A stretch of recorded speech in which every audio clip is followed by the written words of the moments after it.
Media Podcast Network. Go to bigheadsmedia.com for more great podcasts. Welcome to Dig on America, where we speak truth to power. Every week, we give you the dig on how American history, policies, and media created the social and political issues we face today. DOA is independent media supported by listeners, but they'll tell you we're just fake news, deep state propaganda, funded by George Soros, the Clinton Foundation, BLM Marxists, and Flash Gordon. I was going to say Commissioner Gordon. No, the Weasel from Suicide Squad. What a weird fucking thing. Is he going to be the meme now? Because if he's the meme now, I'm upset. That was disturbing to look at. I'm like, should they just shoot it? Just they light said it we on think fire? We think it agreed to be here, but we're not sure because it doesn't really talk, and it's really, really dumb. Just like this show. Welcome everyone to Dig on America. I am Jason Dutch. I am here with Mickey Famalama Ding Dong. Oh, that's my old name, man. I'm Childish Fambino now. Oh, Childish Fambino. He's like Prince. He's changed his name. And we are here today hostless for the moment. Apparently, he's got family in town and is too cool for us. So he says he'll join us later. If we let him in. Maybe we will, maybe we won't. I don't know. Maybe we will, maybe we won't. Maybe we'll be too busy then, Haas. Maybe we'll be too busy then. But, let's start here. We're getting a lot of people saying hello. So hello to all of our listeners out there. People asking about Tenacious D songs, all types of stuff. Yes. Lamar's here. Thank you to everyone in the chat for joining the show. Okay, so with us today, first of all, we'll get right to our guests. Hopefully Haas will join us at some point, because what type of show would it be without Big Hussein? But our guest today, recommendation from the Queen of the Manor, Miss Jenna. And who am I to go against the wishes of Her Highness? So I've let her friend onto the show. He is describes himself, I believe, let me know if I mischaracterize you, as a moderate conservative Christian racist. Something of another. We'll just go with something. Anti-vaxxing racist QAnon supporter who is also a Nazi on Wednesdays. No, those last four things are not true. Wait, what's today? Oh crap! I missed my meeting last night. I gotta go. I gotta go right now. I double picked myself. I'm so sorry. Well, we have Jim from the Meaning Forge podcast with us. Welcome in, Jimbo. Thanks for having me, guys. I appreciate it. I'm super psyched about the topic today. And by the way, remember, bend the knee to your queen. I do bend the knee. He will bend the knee. Crash the Party is saying Jim is an atheist in training.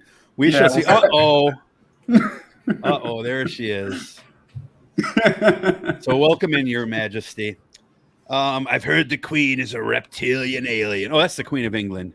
So Dracarys. Hey, they're marrying in people of color now, so you never know. She could be royalty soon. It's not how that works. Anyway, we're here. Okay, so we're going to talk today about the Declaration of Independence. Before we do that, we're going to get to our 4 down territory, and we're going to ask our guest a few questions to kind of get to know him. So let me call an audible here.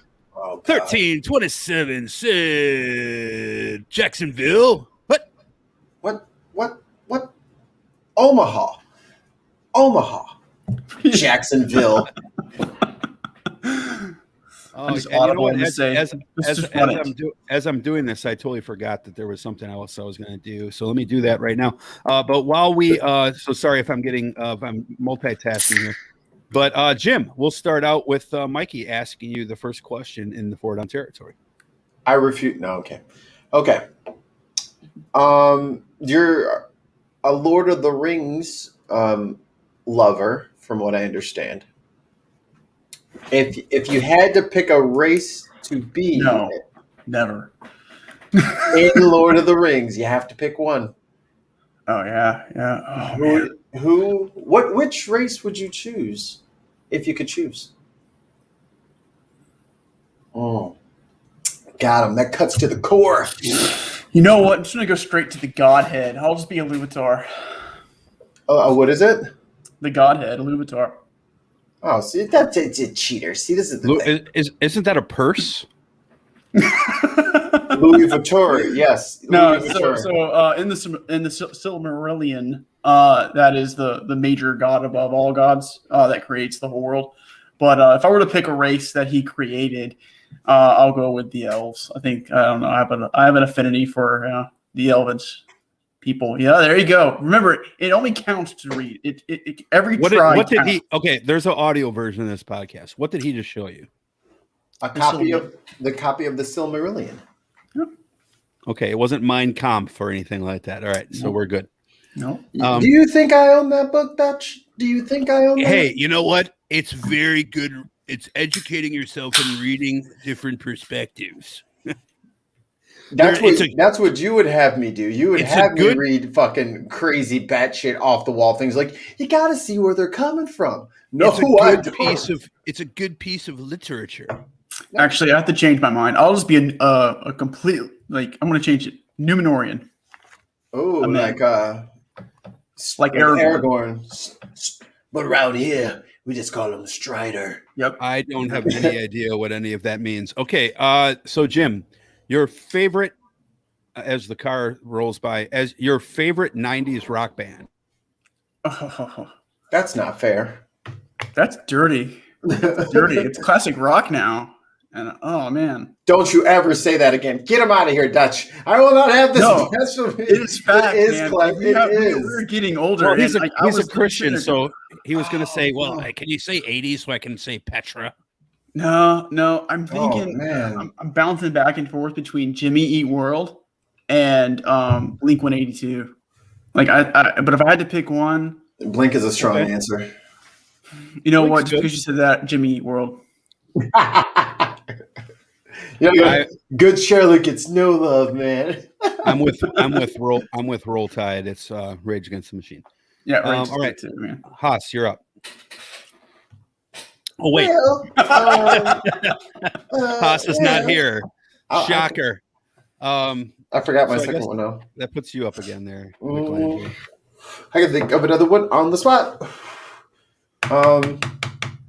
If you could only eat one thing for dinner for the rest of your life, what would it be? Got him.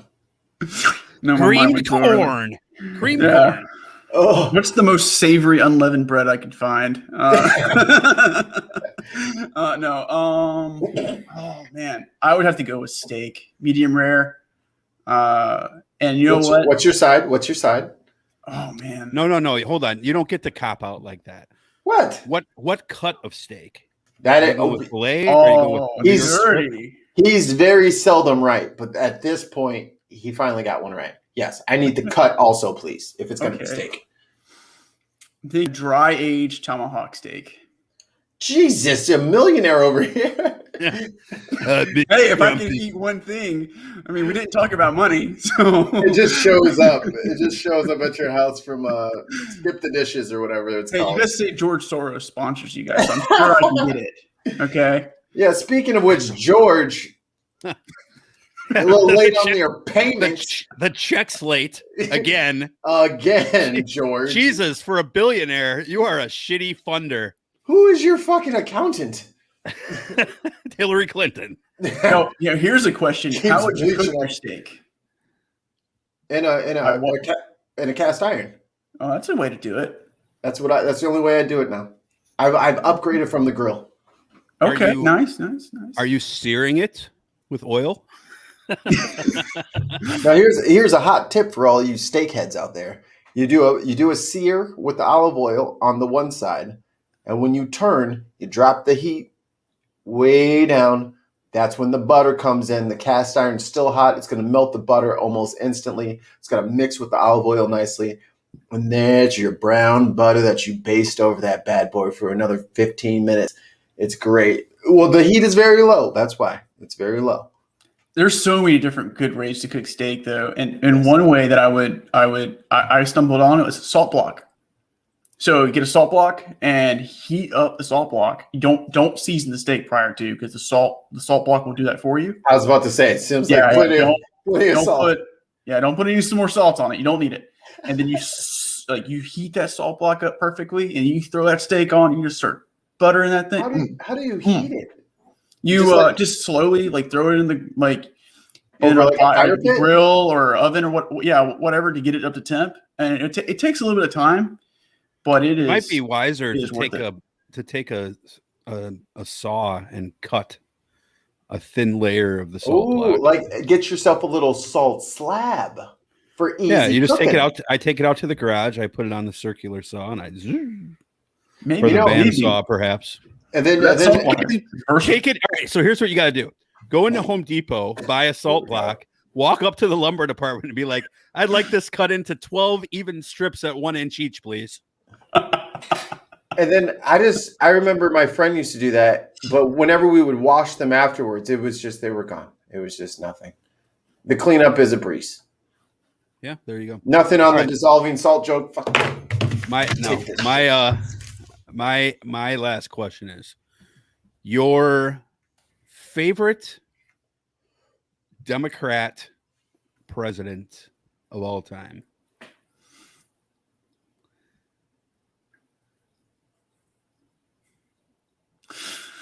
We're all thinking it. Just say it. It ain't Biden. Well, not after this week.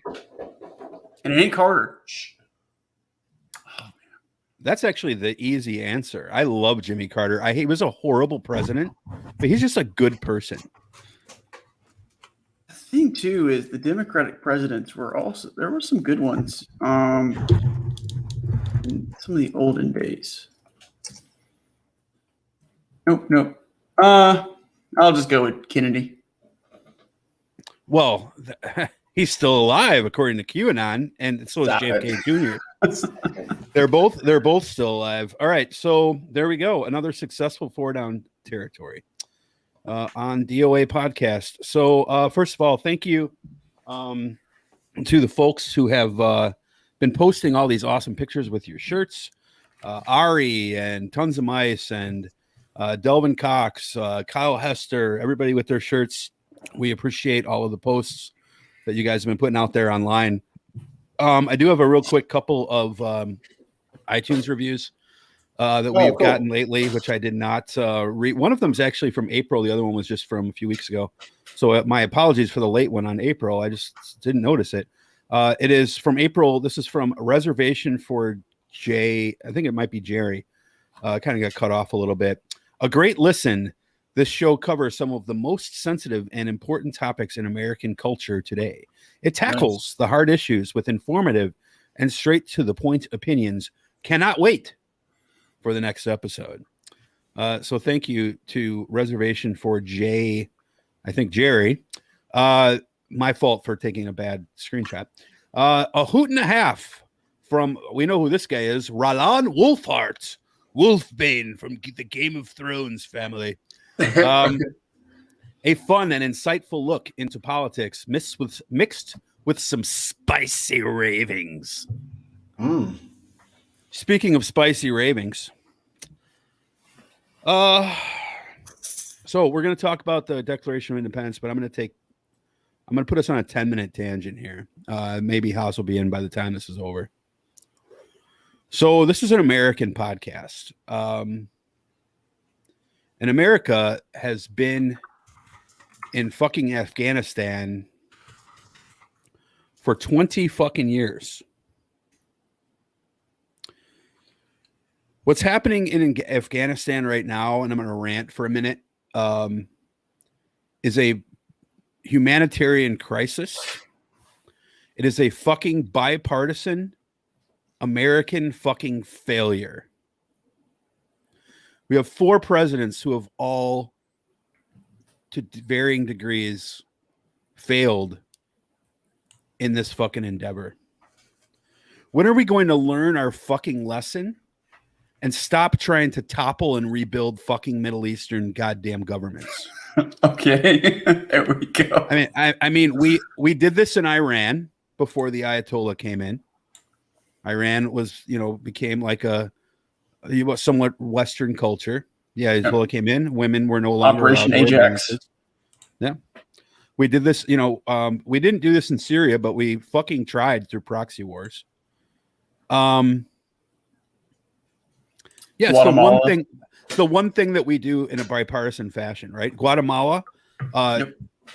we've failed Cuba in other ways, and now we have this issue in Iraq, and then we have this issue in Afghanistan, and this is worse than fucking Vietnam, at least right now, right? Like the initial part, because it's just that.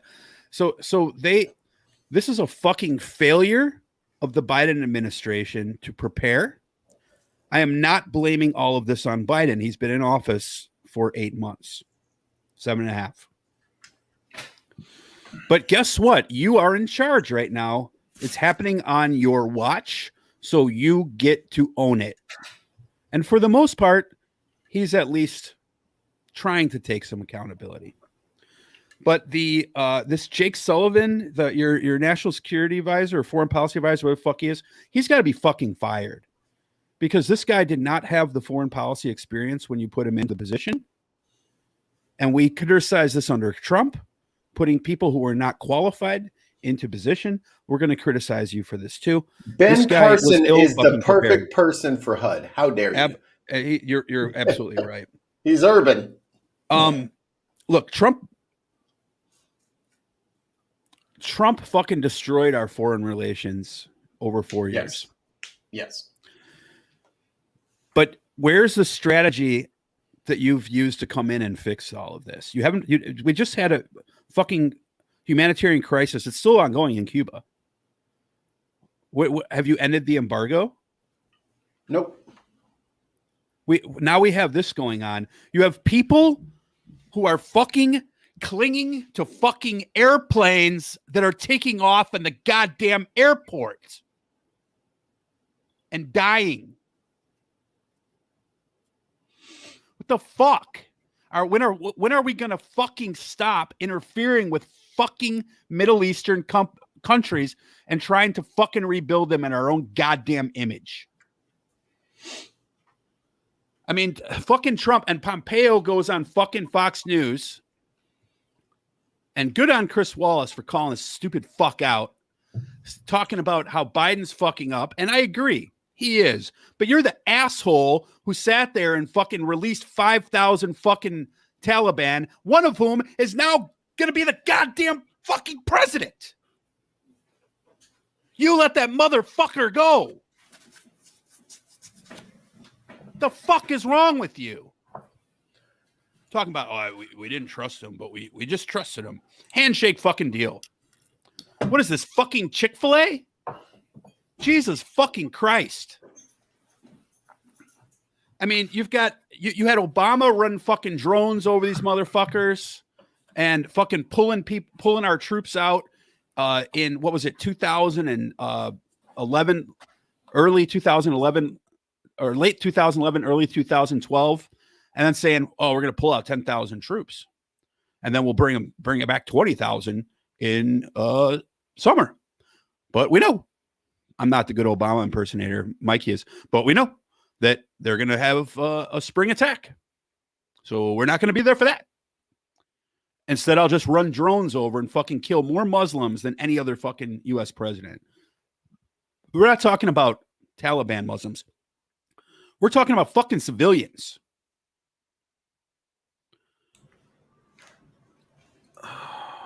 Most of this is a Bush problem. I'm sorry, I'm getting a little worked up. But George Bush, look, we should have gone into Afghanistan. We needed to defeat Al-Qaeda. But then you pivot and you go into fucking Iraq because you're a fucking asshole and you're trying to finish your goddamn dad's war. And you're diverting all of our resources. You set up this fucking government, and you know what? A lot of this is on the fucking Afghani government and military as well. We trained these motherfuckers for 20 fucking years. And they fucking threw their weapons down and switched fucking sides.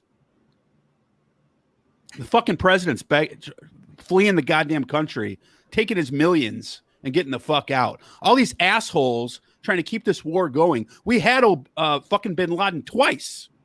And they didn't pull the trigger on him because they're goddamn war contractors. Lockheed Martin. Boeing. Northrop Grumman. Not saying that if you work for one of those companies that you're a bad person. But the people who running the fucking show, they care about fucking money. This is not an attack on those companies per se. It's an attack on the fucking stockholders of those companies.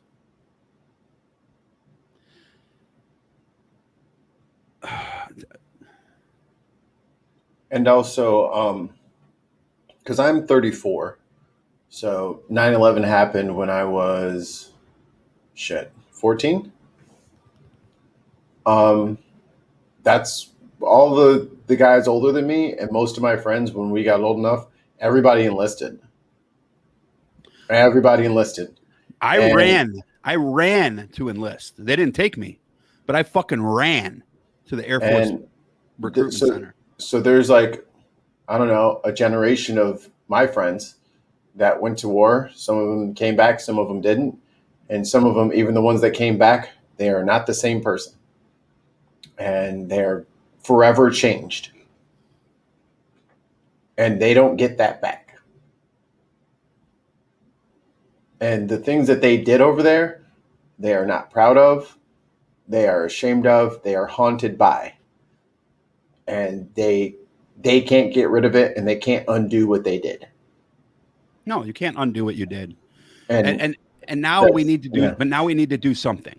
Okay? We have 86 fucking thousand something odd people who are in a lot of fucking trouble. I saw pictures today of the Taliban executing doctors.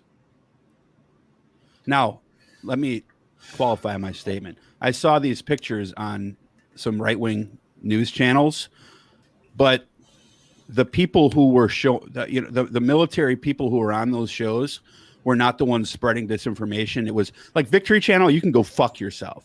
They had a guy on Victory Channel today who was talking. He was like, hey, let's take religion out of it, because Victory Channel is Christian news, right? Let's take religion out of it. And he's talking about the actual issues there.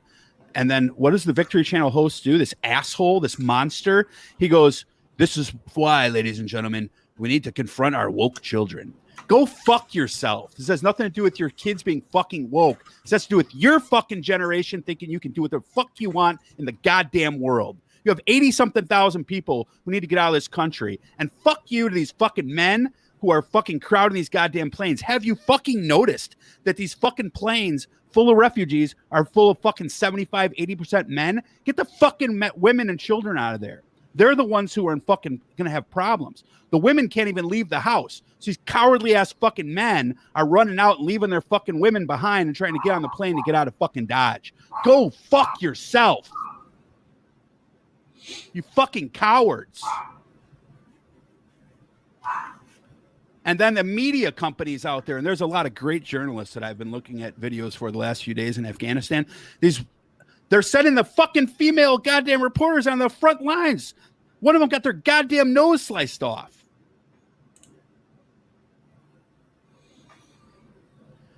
The only solution to this, and if you're and to you fucking right wingers who are talking about, oh, Biden's failing. Oh, this is a tragedy. Oh, pray for Afghanistan. We pray for our brothers and sisters in Afghanistan. You know what? That's fine.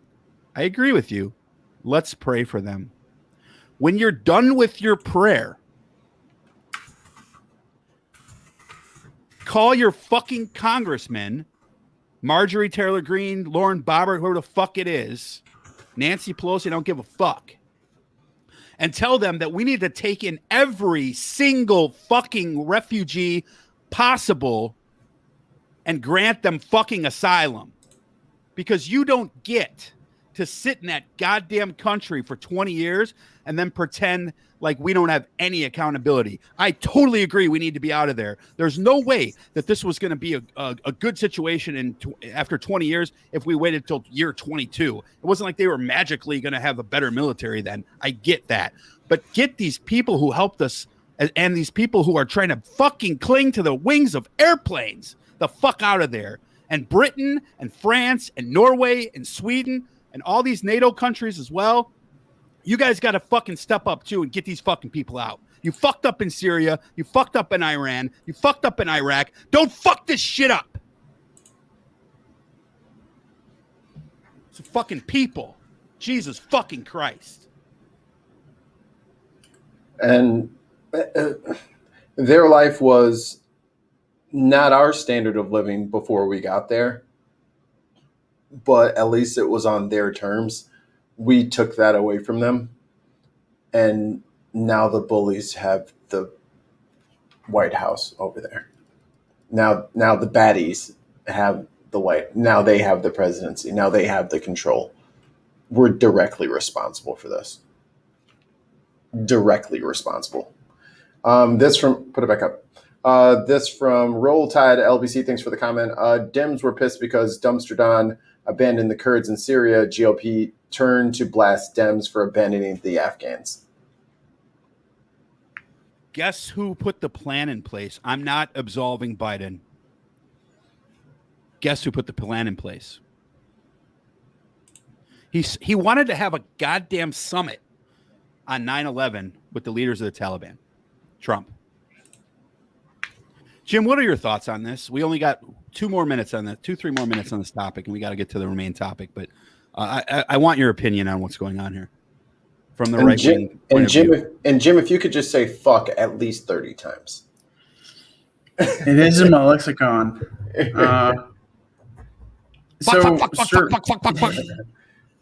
So service members are definitely feeling the effects of this, both from what happened and also disappointment that they failed a mission. Nation building is a geopolitical nightmare. Unfortunately, I'll just say this: there's no easy way to pull out of a country like Afghanistan, like Vietnam. And I'll just leave it at that. There is no easy way to do this. Retrograde is hard. Yeah, and I'm not sure that it would completely bankrupt America if we took all those people in. That's just me with my simple, secular humanist brain, where I'm just like, why can't we just have them here? We got plenty of space. No, because they want to pray for these motherfuckers. But they don't want them here because of the 86,000, there might be 4 terrorists in there. And maybe there will be. But you know what? What about January 85,996? You know what? And that's the thing. And I'm going to say something here that's kind of controversial. So, look, if you don't give a fuck about this, okay, that's on you, right?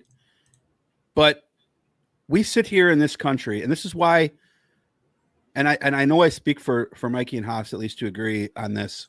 Like, we acknowledge that we don't have to go through a lot of this shit every day, right? Like what these people have had to go through. Our 2,500 something troops that were there were obviously impactful enough to hold up this quote unquote democracy. Even though it must have been, very faux. But we get bent out of shape, and rightfully so, over January 6th. These guys have January 6th every day for the last month, and we'll have it every day for the next month. We lose our minds, and rightfully so, as we should, over George Floyd and over Ahmaud Arbery and Breonna Taylor They have they have a George Floyd every couple hours in Afghanistan. Okay, I'm not speaking poorly about anything here. I'm just saying we have to, obviously we're blessed to not have that, right? But we sit there, especially on the right and on the left too, but on the and they say, "Oh, you know, Christians are under attack. Christians are going to be fucking murdered in Afghanistan, but you don't want to take them because you're afraid they might be pretending to be Christians, or worse than that they might be terrorists, or even worse, that they might have the audacity to move into your fucking neighborhood and go to your school and put up a fucking Afghani restaurant down the street." Oh my God, the fucking horror.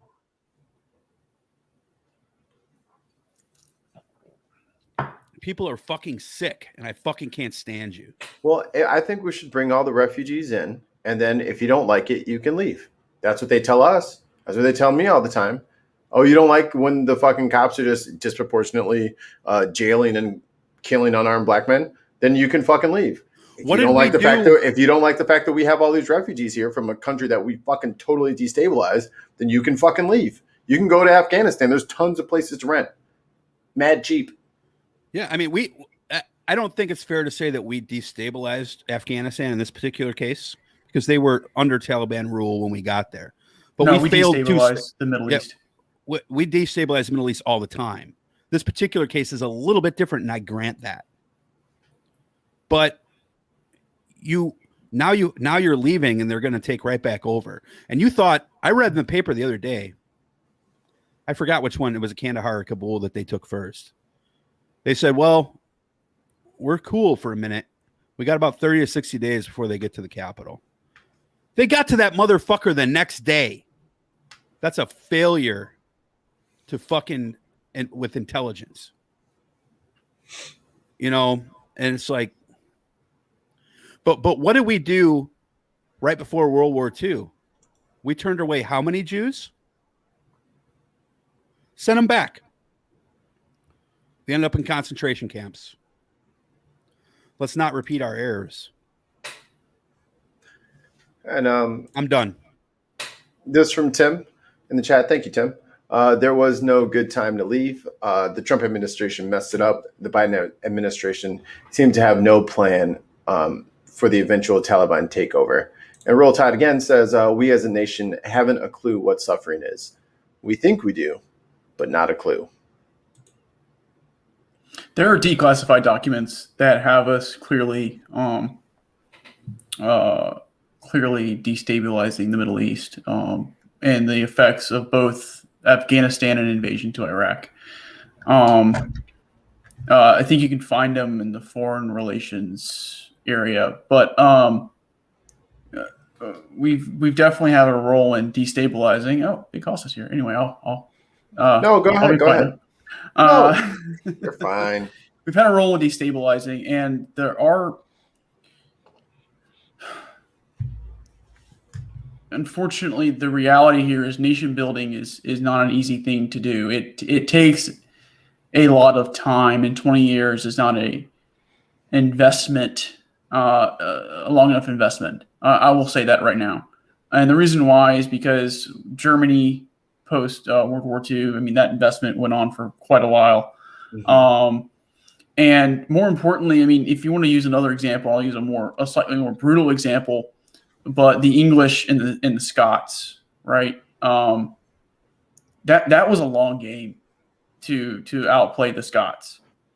And it takes generations, and if not, I would say a century, to nation build or assimilate. Actually, right. China would probably be a better example because they've done a lot of assimilating of outside cultures into theirs.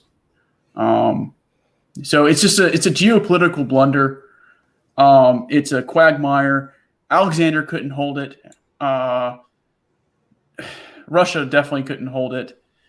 We couldn't hold it, and unfortunately, it created a money pit in more ways than one. Now, did Al Qaeda need to be did we need to go after them? Yeah, I think we should have went after Osama, and we should have ended that very quickly. Unfortunately, though, we want to get into the business of nation building, and that is a long game that we are not prepared to play. I agree. Big Haas has arrived. Can you hear me? Yes, sir. All right. How y'all doing? Sorry, I'm late. Not forgiven. He's a little raw right now. I'll give you. We've been talking about Afghanistan. We're about to close off of it, but I'll give you a chance to speak your mind on this for a second. The most recent comments that we've had, just sort of a recap, is we've been talking about people trying to get out, taking in the refugees. I made a comment that I don't know how you would feel about, but I kind of said, hey, these people have a George Floyd going on every day. These people have a January 6th insurrection going on every day. These people have, a Stonewall going on every single day. These guys, there's religious persecution against Muslims and Christians going on every single day. There's a Breonna Taylor every day, every probably hour right now in Afghanistan. Your thoughts on just give us your quick thoughts on what you see happening, and then we'll move off of this. Just to give you a chance to jump in there, Cigar Man. I got your Herfcast on today, so I see you. Yeah. Guess what? I fucking agree with what you just said. I don't know if you guys talked about this or not, but they've already talked about how the Taliban soldiers are going around saying, you. When all of the troops leave, guess what? We're coming to kill you. So you're exactly right. There's definitely about to be some extreme persecution and violation of human rights. It's not. We haven't even. I'm sorry, I don't mean, but we haven't even mentioned this is going on during a fucking pandemic. Yep.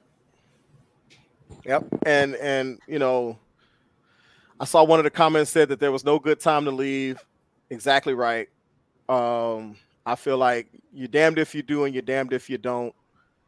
It was one of the things when Trump announced that he was leaving. That's something I tried to roast him about, because how long are you going to spend there? Basically, knowing that there's you're not going to win. These people are prepared to wait you out. They're going to wait you out. And, I don't know what the thoughts are as far as, what comments were made as far as the heroin and everything that comes out of Afghanistan and things like that. Did the soldiers burn the fields? I doubt it, because they were guarding those fields. But there was no good time to leave. I think that there should have been more planning as far as getting those who assisted Americans out of there, who assisted the French and whoever else was there trying to fight this conflict. Get them people out of there. And if they don't want to go, then you say, hey, guess what?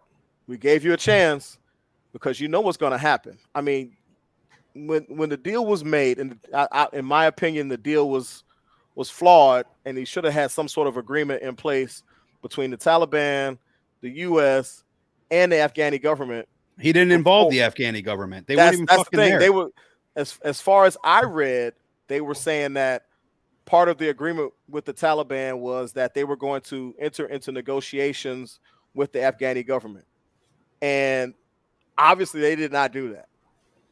And they didn't hold up their end of that, and we shouldn't have expected them to. Oh, you don't say. Exactly. What are your thoughts on this angle? Because we got to move off of this. But what are your thoughts on this one angle? 50,000 Taliban troops. A lot of whom, by the way, came in under Obama when we just let Pakistan drive all of the all of their militants into Afghanistan. They just swelled the ranks of the Taliban. But still, only 50,000 versus 300,000, 320,000 U.S. trained Afghan military. And the battle is over in the capital in a day. Yeah, because guess what? I don't think that, in my opinion, I don't think that any real training really happened. I think that, I'm not sure, because how can that be? Are you that afraid of the Taliban that you don't want to fight? You know, it might be some stuff I'm missing, but for that to happen, I mean, you knew that America was leaving as the Afghani government, as the Afghani military. You knew what was about to happen. Where was okay, they're leaving. This is what we need to have in place because we know the Taliban is coming. You know, and maybe Jim can speak to that or something, but the lack of planning was is abhorrent to me. And maybe I'm misinformed, maybe I'm ignorant on certain aspects, and I'm totally open to that. But just in my limited view, as far as what I've read and stuff, it's like there was no plan. Hey, we gone, peace. But that was a long time ago. They thought they were going to have 60 days. And this is a good comment by Roll Tide. I used battle as a figure of speech. He says, what battle? Only shots fired were celebratory. You know that there was like seven Taliban taking the surrender of an entire battalion.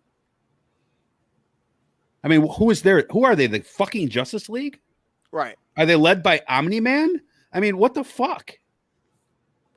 And definitely not Justice League if they were led by Omni-Man. But if you don't mind, I just want to close us out on this. Just one rumor to one counterpoint.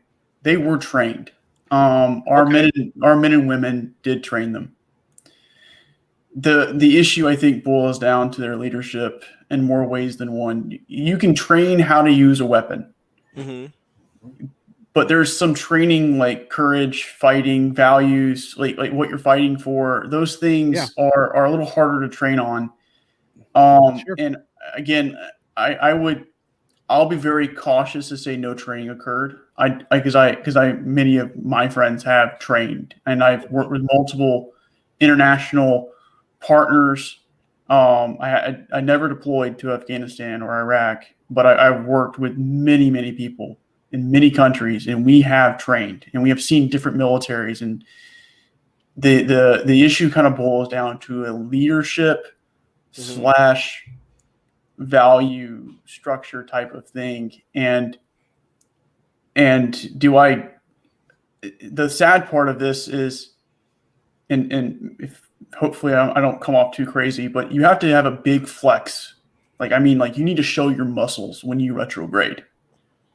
And the reason why is exactly why Taliban was in there in a day, right?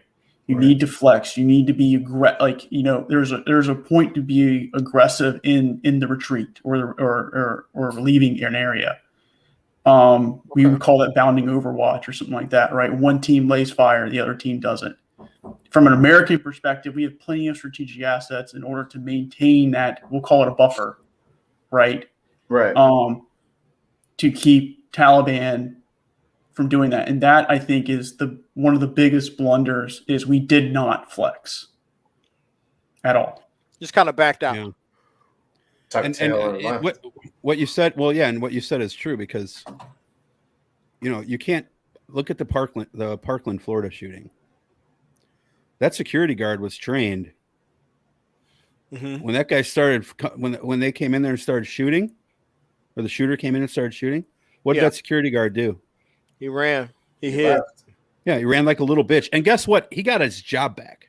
Yeah, I can't tell you though how many times that's happened, and I can't tell you how many times I've heard the stories that, hey, be prepared for your lieutenant, or be prepared for a captain, or be prepared for a colonel, or any number of people to freeze, because we don't know when the bullets start flying. Fundamentally speaking, we don't know what's going to happen. Right. You can train all you like. You can train, and that's why we rehearse and we drill. And like the general rule of thumb is, if you're not dreaming the rehearsals, the battle drills, right? You're not doing it right. No, that's a fair point. I mean, I think the closing statement I'll make on this is theocracies are always fucking bad.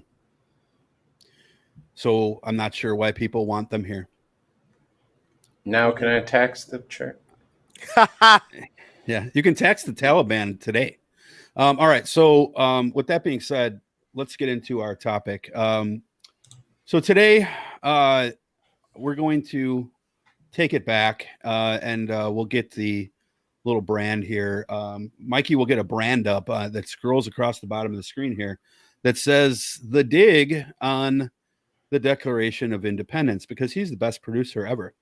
So what I'm going to do here today is a little bit DJ Premier podcast. Yeah. Just a Another couple world premiere. we're gonna talk about the Declaration. I'm gonna read the Declaration of Independence. So it's about a 6.5 minute read. But what I'm gonna do is I'm gonna stop at certain places throughout this, because there's a lot of interesting places where it ties in with today. And I'm just gonna say go. So guys, don't interrupt me as I read this. A little bit different than normal. Here we go. I know where I'm going to stop because I know where you're going to jump in, I think already. I'm assuming here. So if my assumption is wrong, just tell me I'm wrong and jump in anyway. But a couple fun facts about the Declaration. Number one, most of the First question: have you started yet? Yes. Okay. The most of these guys were rich, right? And I do give credit where it's due, because they were men of of well-to-do, all 56 of them, and all of them did at least take some risk by putting their names on this document. So I do give credit for that. And also another fun fact, this really went in, they proposed the Declaration of Independence on July 2nd, not July 4th. July 4th is when they announced it. It was well after the fighting had begun in the Revolutionary War, and it was finally signed in August. So is that why people are still blowing up fireworks around my fucking house? Maybe so. So man, but here we go. And the first person to sign it was John the owner of hotel chain, John, hand in his cock in his hand. All right. So in Congress, July 4th, 1776, the unanimous declaration of the 13 United States of America, when in the course of human events, it becomes necessary for one people to dissolve the political brands which have connected them with one another, and to assume among the powers of the earth the separate and equal station to which the laws of nature and of nature's God entitle them. A decent respect to the opinions of mankind requires that they should declare the causes which impel them to the separation. We hold these truths to be self-evident, that all men are created equal, that they are all endowed by their Creator with certain unalienable rights, that among these are life, liberty, and the pursuit of happiness. That to secure these rights, governments are instituted among men, deriving their just powers from the consent of the governed. That whenever any form of government becomes destructive of these ends, it is the right of the people to alter or abolish it, and to institute new government, laying its foundation on such principles and organizing its powers in such form as to them shall seem the most likely to affect their safety and happiness. Big Haas. And Jim, I want to get your thoughts on that first part as well. But your thoughts on this particular line, and then I want Jim to jump in if I could. To secure these rights, governments are instituted among men, deriving their just powers from the consent of the government.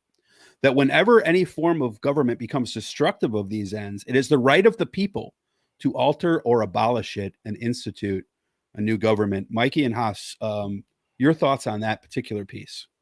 Because it really rings true today, doesn't it? It harkens back to the dichotomy of our country, because on one hand, you've got people seeking to change the system to promote more social justice and equality and equity in the country, because at the heart of it is the systems put in place by the country and the governance that produce a lot are the roots that bear the fruit of injustice. And then on the other hand, you got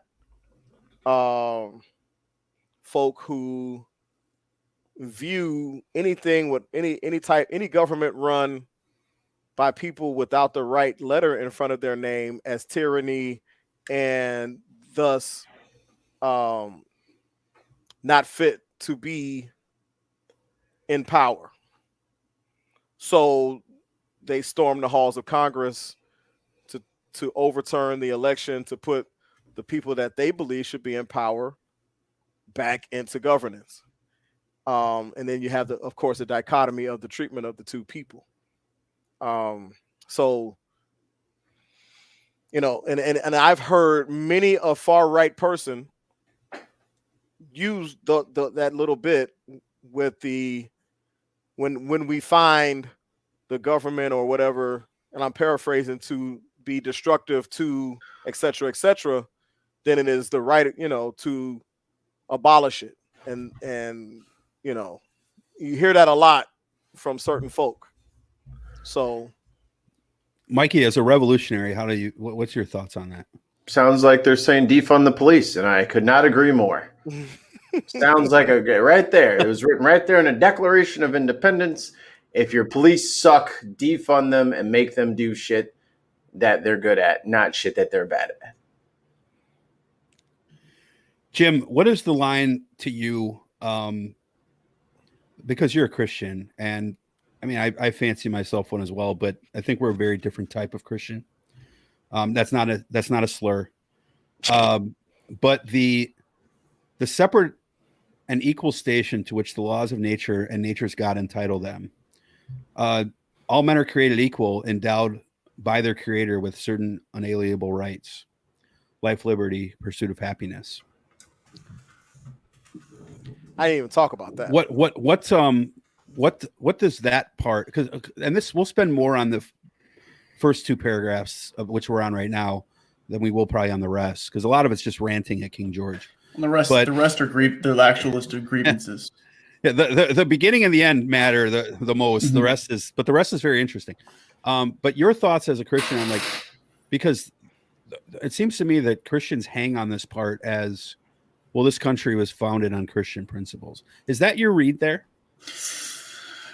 Okay. Short answer is, here's what I'll say. I will not remove Christian influence from the Enlightenment. And I will not remove the influence of the Enlightenment, both tracks, right? So we have to be careful not to abuse history here to fit our own image of the past. And these were men of their time. Did they make mistakes, of course they made mistakes. I would say that they were men of their time, and they were operating with what they had at that time. So a lot of these things are, from a Christian perspective, it's not a. It depends on what you mean. If you don't mind, like, are we going like far Christian right nationalist here? Because that's not true. No, I'm not interested in that. I'm interested in your thoughts. Yeah, I would say there's a Christian element or a deistic element to it, but it is a philosophical product of the Enlightenment. Haas, is there a deistic element to the Declaration based on those two lines?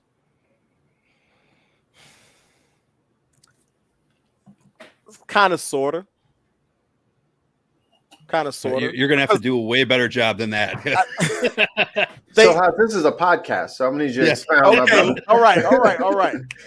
So, describe global warming to me. Oh yeah, it's there. It's warm. It's warm. No, but I just think that listening to that, they make reference to a higher power per se, but they don't say this religion or that religion or this system of faith or that system of faith. It's spoken more on a overarching umbrella kind of way. It's not we Christians in the Christian God Jesus. They didn't do that, but they kind of was like, Try Jesus. and Tim brings don't up do a that good point because I want to here sing real every quick. time you do that. This is normally all Don't try attributed to me. Jefferson. There are people, and it looks like Tim might be one, who believe that it was really John Locke who wrote it, not the John Locke from Lost. I'm pretty sure it's the same person. I went on IMDb and double checked. Okay. Pretty sure. And we didn't even talk about, like, when they talk about all men are created equal, life, liberty, and pursuit of happiness. If you're white, if you're a male, and if you own property. All right. Well, that's There's way the too Chappelle low. line. That's way too low hanging fruit. I'm just saying. Yeah. So I mean, That's there's not, a lot. but that's not low hanging. That's fundamental. No. That's There's fundamental to the you're document. going to have about 14 other opportunities to talk about that too. So believe me when I'm I just tell saying, you. just know that I'm reserving all of my points for a later point in the discussion. But I am not happy with the all men are created equal. Yeah, I had to give a. Make me a sandwich, slave, or I'll kill you. All right, Well, Jim, that was close us actually out a on the- critique that Jefferson had in one of the grievances. He pulled it out. So Jefferson, Adams, Franklin. I think there was one other guy who worked Madison. on Madison. Yeah, that worked on the Declaration of Donald Independence Trump, itself. Donald Trump Jr. I was there. Shut Yeah. Believe it or Mike, not, Mike we had Lindell was there cryogenic too. freezing technology at that time. Mike They froze Lindell, me because look, I was too valuable. I wrote the whole book. And now they're trying to sabotage me. Huge I washed success. myself. So go wash yourself. But anyway, you're saying. And these men, again, deeply influenced by the Enlightenment, the Scottish Enlightenment, the impacts of John Locke, and I like Tim's comment because the last part, the property aspect, it's the pursuit of happiness of human understanding. That is an essay that Locke wrote as well, and that's actually an interesting concept as well because it pulls from the Aristotelian model of happiness, which is eudaimonia, but that's like bettering yourself, always bettering yourself. I think John Adams is the name you were looking for, though. John, I mean, that's fine. As the other writer, I'm sorry. Yeah, I thought I said Adams. Oh, I thought you said Adams, Jefferson. I mean, yeah. So John Adams is of the Adams Okay. brothers. Yes, he of was the Adams one family. of the Adams family. Yes. Shut up. Boo. Anyway, We're writing Uh, the Jefferson Declaration and of Franklin. Independence. Dun, dun. yes. All people yes. are created equal except for the Damn. flag. No. Kill it. Where's my spray bottle for when he gets up on the furniture? I'm gonna have to hit Dutch with a couple of. Hey, Uncle Fester had a lot of rights because he was way white. Okay, God, jeez. Anyway, Here we are. You were. I keep interrupting you, but this happens on this show, Jim. So It's okay. You got to get It's used to it. I rolled. I can roll with some of the punches for the most part. Now one of the Christian influences I would like to dial in on is the idea of millennialism. And that's Goddamn millennials. millennials. Yeah, exactly. These woke millennials. Woke guys. So this idea actually started to evolve out of the English Civil War, which happened in the mid to late 1600s. And so this is the idea that we are now working towards a better world, right? That yes, it has flaws, but we are trying to usher in a millennium of peace before Jesus comes and does all this fun stuff. But that was a major driving factor for many of the deistic founding fathers and framers. Yes, who are not the same people always, by the way. Yes, I learned that actually. I learned that I made a mistake. All right, so prudence. So as we just stopped off there with the last sentence on safety and happiness, prudence indeed will dictate that governments long established should not be changed for light and transient causes. And accordingly, all experience hath shown that mankind are more disposed to suffer while evils are sufferable than to right themselves by abolishing the forms to which they are accustomed.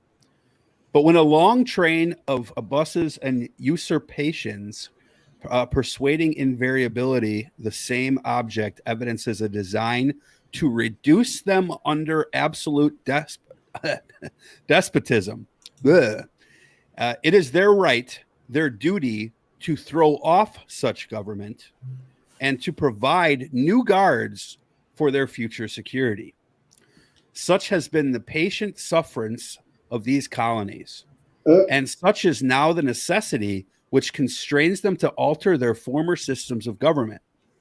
The history of the present King of Great Britain is a history of repeated injuries and usurpations, all having in direct object the establishment of an absolute tyranny over these states.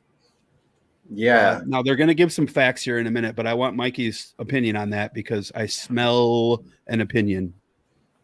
No, that's just gas. I had a lot of broccoli yesterday. Go ahead, Big House. That was a no look pass. No, you see that? you go. I want to hear your voice. My voice. I struggle with historical American documents because they're so laden with fucking bullshit and hypocrisy. Like it's just I can't even like stomach most of this. I'm just like, you didn't do any of this. Like this is the most flowery, poetic bullshit I've ever heard. It's just bullshit. Well, I think we should be able to, just not be tread upon by someone else. It's like, God, fuck, you have a field of them. Like, What are you saying? Like, that's why I kicked it to Haas. I'm going to keep my blood pressure down. I have not had an edible yet, so I'm really triggerable. Okay. So I will pass the mic. To talk about what he's talking about. I'm listening to this, and like you said, 56 very rich men wrote this, and they're talking about the insufferable injustices that are being visited upon them. But on the other hand, they've got these slaves that work for free, endure all types of abuses that aren't being visited upon them. This is about taxation and other things, of course, but not taking you out, tying you to a tree, and whipping you and making you work until your muscles literally rip from your bones.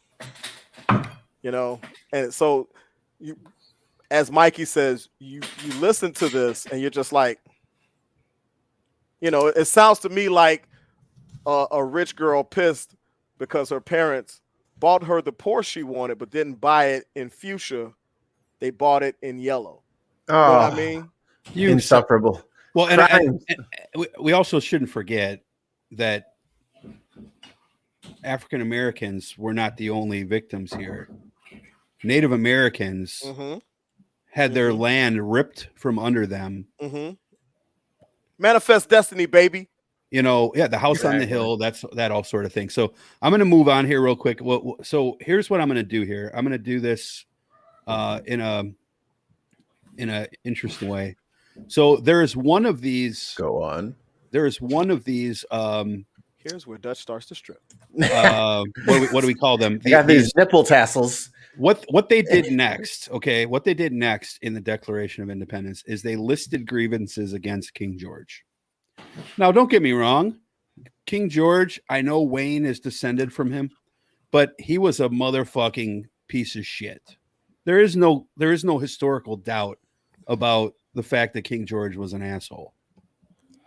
But here are the list of grievances. Now, one of these was stricken from the final document. So in other words, one of the grievances that I'm about to read to you was written by Jefferson that was later X'd out and deleted, so is not in the final copy of the Declaration of Independence. Oh, I want you to identify for me, and after I read each one, which one you think was the one that was stricken out. Okay, there's quite a few of these, so Let's go on and list them. Feel free at this point to stop me at any time with any comments, because a lot of these are interesting, and also let me know if you think this is the one that's not supposed to be there. Hopefully no motorcycles ride by. It's going to be the first one. He has obstructed the administration of justice by refusing to assent to laws for establishing judiciary powers. He has made... Wait. A question of format. Should we just thumbs up, thumbs down them like Homeboy from Gladiator, whether we think it's true or not? Yes, and remember, there's like 20 of these, and only one of them is not in it. Oh, come on, so man. We're doing 20? Also, we're reading the whole thing, okay? So here we go. Twin. All right, so I read the first one. Mikey. He has now this one you'll hear a lot of Trump here. He has made judges dependent on his will alone for the tenure of their offices and the amount and payment of their salaries. That's probably in there. He has erected a multitude of new offices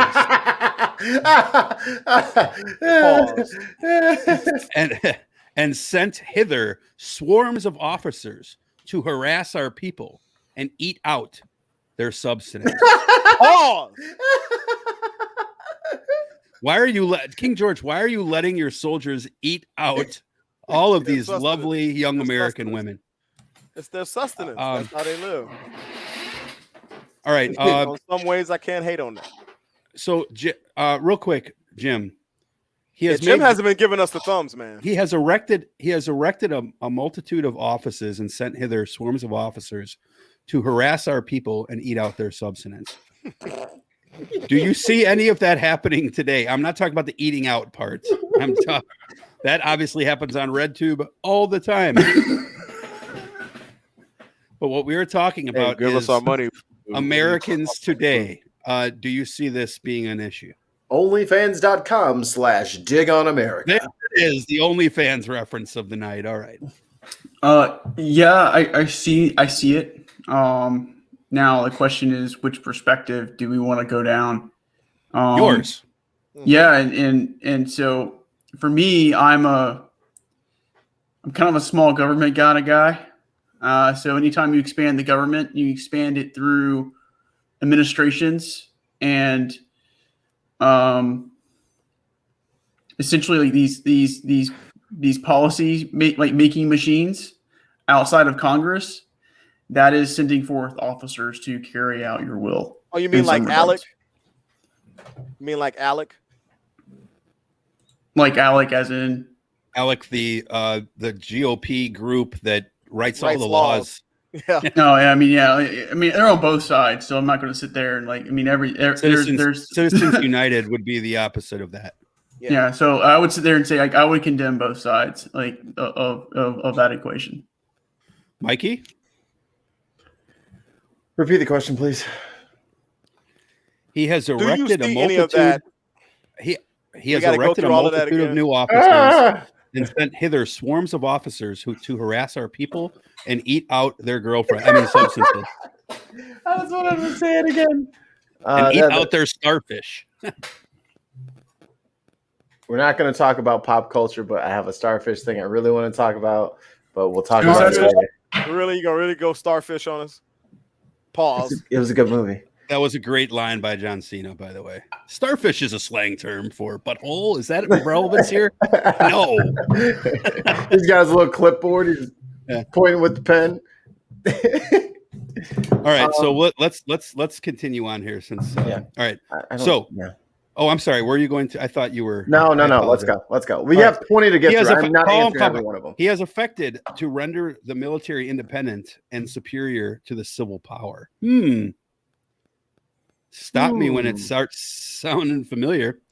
He has combined with others to subject us to a jurisdiction foreign to our Constitution and unacknowledged by our laws, giving to his assent their acts of pretended legislation. For quartering large bodies of armed troops among us. Now, that's one thing where I'll say U.S. got it right. I can take your house at any time I want and set up camp there, and you got to take care of me. That is actually one of the finer points in my eye, of our government. But isn't that the most British thing that someone could have done to a colony? Wayne, your thoughts? Yeah, Wayne, get your ass in here. They just say, "Oh yeah, I'm turning up, and now I'll be in your house. And what's for dinner? What's for tea? What's for that?" That's such a British thing to do. Just invite your fucking self in, and then expect to be fed. Bloody hell! Why isn't your wife on top of me eating me out? Hold on. Fry me. Wait for the delay. I'm pretty sure a bunch of exclamation points and capital letters are about to start streaming through the chat. I'll delete them. Okay, this is a longer one. He has waged, Giggity. and again, we're talking about King George. He has waged cruel war against human nature itself, violating its most sacred rights of liberty and life in the persons of a distant people who never offended him, captivating and carrying them into slavery in another hemisphere, or to incur miserable death in their transportation thither.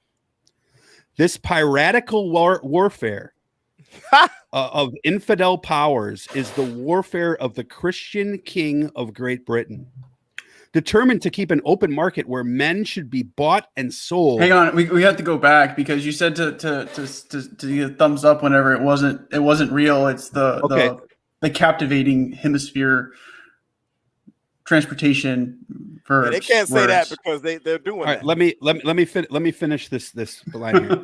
Determined to keep an open market where men should be bought and sold, he has prostituted his negative for suppressing every legislative attempt to prohibit or restrain this execrable commerce of slavery, and that this assemblage of horrors might want no fact of distinguished dye.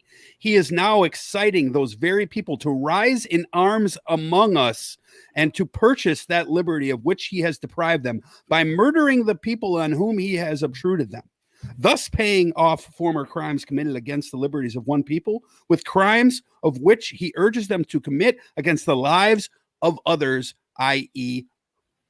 us. So this is a very strong condemnation of slavery. And as Jim pointed out, what did they do with this part, Big House?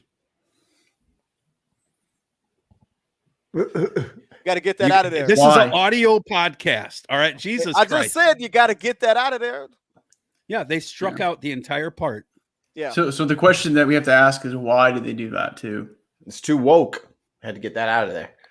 Yeah, Tucker Carlson went on the news back then and was ripping on Benjamin Franklin. Tucker Carlson had a field day on him. He said, "What are these woke idiots talking authors? about? What are these woke so-called authors doing?" We're really good at projecting our image onto the past, which is not really helpful. But so the major thing here, and like not saying it's right or wrong, but I'm just going with the historical facts here.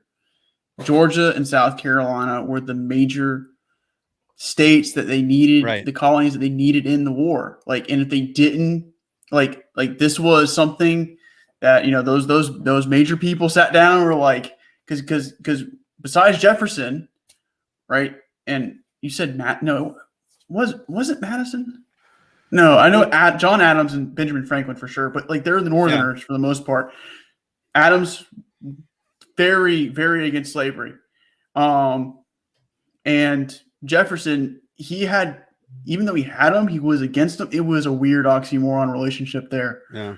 And no one else was in the room when it happened. In the room when it happened. Exactly. I was actually listening to that earlier today. And so it's a great one. But and by the way, Hamilton was against slavery too. His letters to John Jay were true. Like, so in the show, like in the movie, it's absolutely true. But the major thing is South Carolina and Georgia. Right. And that was the major thing. But here's the point. It was more important to them, and Jefferson made comments on this later that we'll talk about, but it was more important to them to everybody to get everybody on board than it was to have the original draft where it said, hey, King George is allowing slavery here and won't let us end it. Now that's not necessary. That's sort of like, I don't want that. They're sort of gaslighting themselves there because it's not really what they were doing. but they because this document was clearly, the Constitution especially was clearly written for white property owners. But that being, they should have written it the way they meant to write it, not with so much abstract. But the point is it was more important to take that part out in order to get Georgia and South Carolina in than it was to leave it in and stick to their so-called ethics. Mikey. Sounds like they found a use for their single-use disposable people. Cool. Haas? What Mikey said. You're just full of long, elaborate answers tonight. I mean, where's the big Haas that we know and love? Anyway, all right. So we'll move on with this. Now now that we finished that part, I'm gonna shotgun through these a little bit quicker. He has affected to render the military independent and of superior to the civil power. Oh, we still do that. He has combined with others to subject us to jurisdiction foreign to our Constitution and unacknowledged by our laws, giving his assent to their acts of pretended legislation. Pretended legislation. Fake news. So in other words, there's writing things into law in ways that are worded to do one thing but sound like something else. Does this sound familiar at all? Oh, really? What's happening in Georgia right now? Texas, Haas. We're protecting the integrity of the vote. Yeah. Yes. We're also giving our children the freedom to choose whether they want to die or not. I mean, wear a mask or not. Continuing on. This one is very Trumpian. For cutting off our trade with all parts of the world. Tariffs. Tariff wars are easy to win. Trade wars. Jim, your thought, is that an unfair characterization there? No, tariffs are weird. Typically speaking, tariffs are just a weird thing. Even Adam Smith advocated for tariffs in the event of an unbalanced trade. So, okay. Well, I find most tariffs to be just regressive, though. They don't actually hurt who they're trying to hurt. They just hurt the people who depend on the people who are trying to be hurt, because they just shovel that onto, that shitball rolls downhill and it hits the farmer in the face. Like, oh, fuck you, China. You'll never get ahead if I do this. And then the dude in Iowa is like, come on, man. I just bought this tractor. You're kidding me. It's that when you do that, and I'm not saying all tariffs are wrong. There are some cases where they might be necessary, but in general, we produce the goods that we produce because we are good at producing them. Other countries produce the goods that they produce because they are good at producing them. We might be able to produce more than they can if we put the resources into it, but if we put those resources into it, we would take away resources from other areas because resources happen to be finite. So when you just raise taxes on China because China is better at making steel than the US is, not to say there's not good steel manufacturers in the US, but in general, China can produce it faster and cheaper than we can. You are now only hurting the American people. question for you. 17. Do I want to put 42 is the answer, actually. Do you want to have 95% of our medical industry supplies being manufactured in China? It depends. Are they better at producing the medicine than we are? We have to look at that. I don't have that answer because I don't know what it is. So what I would sit there and say, so you're not theoretically, like theoretically, like looking at this, right? You want to still have industry for national defense, or that supports national security or your national interest, whatever that may be, right? Because that country can control what leaves from that country. So they could say, hey, we don't want no more free trade with you for whatever reason. Free trade, generally good, but national security is still a requirement. Okay. And I don't care if they make it better. Like, we still have to so bring these in-house. We have the FDA. It's not like China is going to produce medicine that is so intelligently designed that they therefore turn us all into frog people. Like the FDA is going to look at and research and supply check chain this related. medicine out. It's supply chain related, not quality related. What part of supply chain? The major ocean shipping routes. The length of time. So think of it this way: length of time it takes for something from production to market. That's a risk exposure. Maybe in the old days, but working in logistics, I can tell you right now, because I work in supply chain management, and let's do it, bro. We can do air freight now. Yes, but it's more expensive, and it's normally typically used for tech goods. So if you want to use more of your commodity goods or your things that you make from China, typically you're making it at a lower price, then you're going to ship it by freight. Typically, right? But you've, with all due respect, you've defeated your own question, because you said, "Do I want my medicine to be created by China?" And my answer to that was 95. You said, "Do you want 95% of the medical goods being made in China?" Right. And you started with whatever that was. Well, my answer was, it depends. Can they produce it more efficiently than we can at a high quality? I think you're missing the crux of the question, which is why he brought up national security. What happens then when you guys are no longer friends and now you can't support yourself because 95% of your medicine comes from China? You can't survive on 5%. Yeah, you're correct about that, but we also have infrastructure. We have infrastructure. So I heard a different question. The question that I heard was, do I want it there because I'm afraid that China's going to sabotage the medication, right? So yes, it could be that, or they could just say, "Fuck you, I'm not sending you anything else." Right now, what do you do? Right. But now you're in a crisis. But you also are assuming that China is the only person within the supply chain that can do that, and that's almost never the case, right? Like we have steel manufacturers in China that we depend on. That drives the price of steel up, but that doesn't affect the supply as much as you might think. We have a wood shortage right now, right? Because most of the wood comes from Portland, but we still have more than enough wood to build all of the pallets and the homes and everything that we're building. The problem is that the pricing is higher. So yeah, you are going to have an issue with that, but that's why you vet your trade partners. Okay, but those trade partners are still independent countries that can choose at any moment in time, just like President Trump did when he said no more whatever trade partnership with everybody in China. Trans-Pacific partnership. Yeah, something like that. PPP. I mean, but what I'm trying to understand is, like, what are you just saying? You don't want medicine made in China, but everything else is fine? That wasn't the question. It was 95%. Stop changing it. Only answer the question. Do you want 95% of your medicine made in China and nothing else? I'm trying to understand where is the beef? Where is the issue that you have? Okay, so here's what I will say.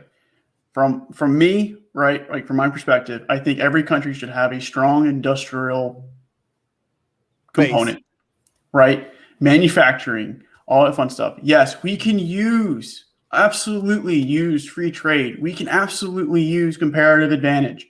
I'm absolutely an advocate for that. Now, in order to maintain a resilient economy, you still have to produce at home. You still, because here's the thing, at the end of the day, supply chain risk is still something you have to assess. And you I don't think you and I are disagreeing here. Now we're talking a few different things, because let's use medical for the example, right? Those 95% of goods could be bulk supplies, could be mass, could be whatever the case may be. That are made and manufactured in China because it's cheaper, because it's a low cost country, because of all these total cost of ownership things. I'm trying to flex a little bit here because I know I'm in the field with you, man. I'm right here with you. You better flex on them. Yeah. God damn, put them away. Yes, don't scare the women away. So the idea here is to have some form of resiliency in your own economies.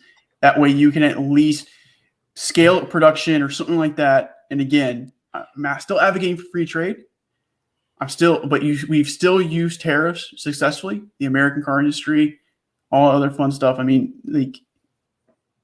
I think maybe I rambled a little bit too much, but well, I'm just trying to figure out why you went to that from tariffs, because like if we were like I'm not sure how the tariff is relevant to that particular aspect, because the way that I heard you, and maybe I perceived it wrong, was that Jim just doesn't necessarily want medication, the bulk of medication made in China. I don't want the bulk of anything that deals with our national defense or our major commodities or something like that. So like, because supply chains are just crazy, right? Like, I mean, I think we could say it's a web of things, right? If we can keep some of this stuff at home, or, you know, that's why we have lean. That's why we have the idea of near sourcing. Like, we have all of these things coming into play that are kind of reversing against this outsource overseas, like offshoring. And it's, my thing is build an economy, have surplus in a particular area, but use that surplus to innovate in other industries. Sure. Right. To build other markets and sectors of your economy. So that way you could expand your industrial base across multiple markets. And the best way to do that is to allow what? I never said I wasn't against free trade. No, but you have to have resources in place to do that. You cannot, resources are finite. But we can sit here and define, So maybe letting in 86,000 Afghans who have, might help. That's a labor market. That's a supply side labor. Yeah. I mean, I don't disagree. I don't disagree necessarily with what you're saying. I'm not saying that we should be all completely dependent on any other country for everything that we have, especially when it's important stuff like a TV. Sure, that's important, but like if my TV breaks, we're not going to die, right? So you might think you're going to die. I disagree with that now. Well, you might think we happen to be living in an era spoiled. of good spoiled. TV. Yes. All right. So moving forward real quick. Yeah. For abolishing the free system of English laws in a neighboring province, for taking away our charters, abolishing our most valuable laws, and altering fundamentally the forms of our governments. For suspending our own legislators and declaring themselves invested with power to legislate for us in cases whatsoever. Oh, I'm sorry, I missed one. For imposing taxes on us without our consent. For depriving, in many cases, the benefits of trial by jury. He has abdicated government here by declaring us out of his protection and waging war against us. He has plundered our seas, ravaged our coasts, burnt our towns, and destroyed the lives of our people. Not your seas, not your coasts, but God. I'm glad that you brought that Manifest up. Destiny. Yeah, somebody already Our fucking ocean, lived we there. put a flag at the bottom. Yeah, right, exactly. I got a little rubber ducky with a Union Jack on it. It's mine now. Like, get out of here. It's not your ocean. He is at this time transporting large armies of foreign mercenaries to complete the works of death, desolation, and tyranny. He has constrained our fellow citizens taken captive on the high seas to bear arms against their country, to become the executioners of their friends and brethren, or to fall themselves by their hands. This echoes kind of true in a few different ways, because we did that ourselves with the Native Americans, and we did that ourselves. You know, we utilized American Indians to help take out other tribes of American Indians. And correct me if I'm wrong, but we also utilized folks on the coast of Africa, on the west coast of Africa, to help us with our supply chain. Yeah, to put it flowery, our supply chain. You know, hey, we need more product. Can you help us go get more product? And we should not have been so dependent on outsourcing all of that labor. We should have had our own domestic. Am I right or am I wrong here, Jim? We should have had our own. Yeah, we should have had our own people. Dude, so this is what I love about this. Like for some reason, like there's something that I really love about the mid 1770s, right? Because you have a lot of different ideas coming to kind of bubble up. It wasn't the music. It was not the music. It was very boring. And Netflix but sucked back then.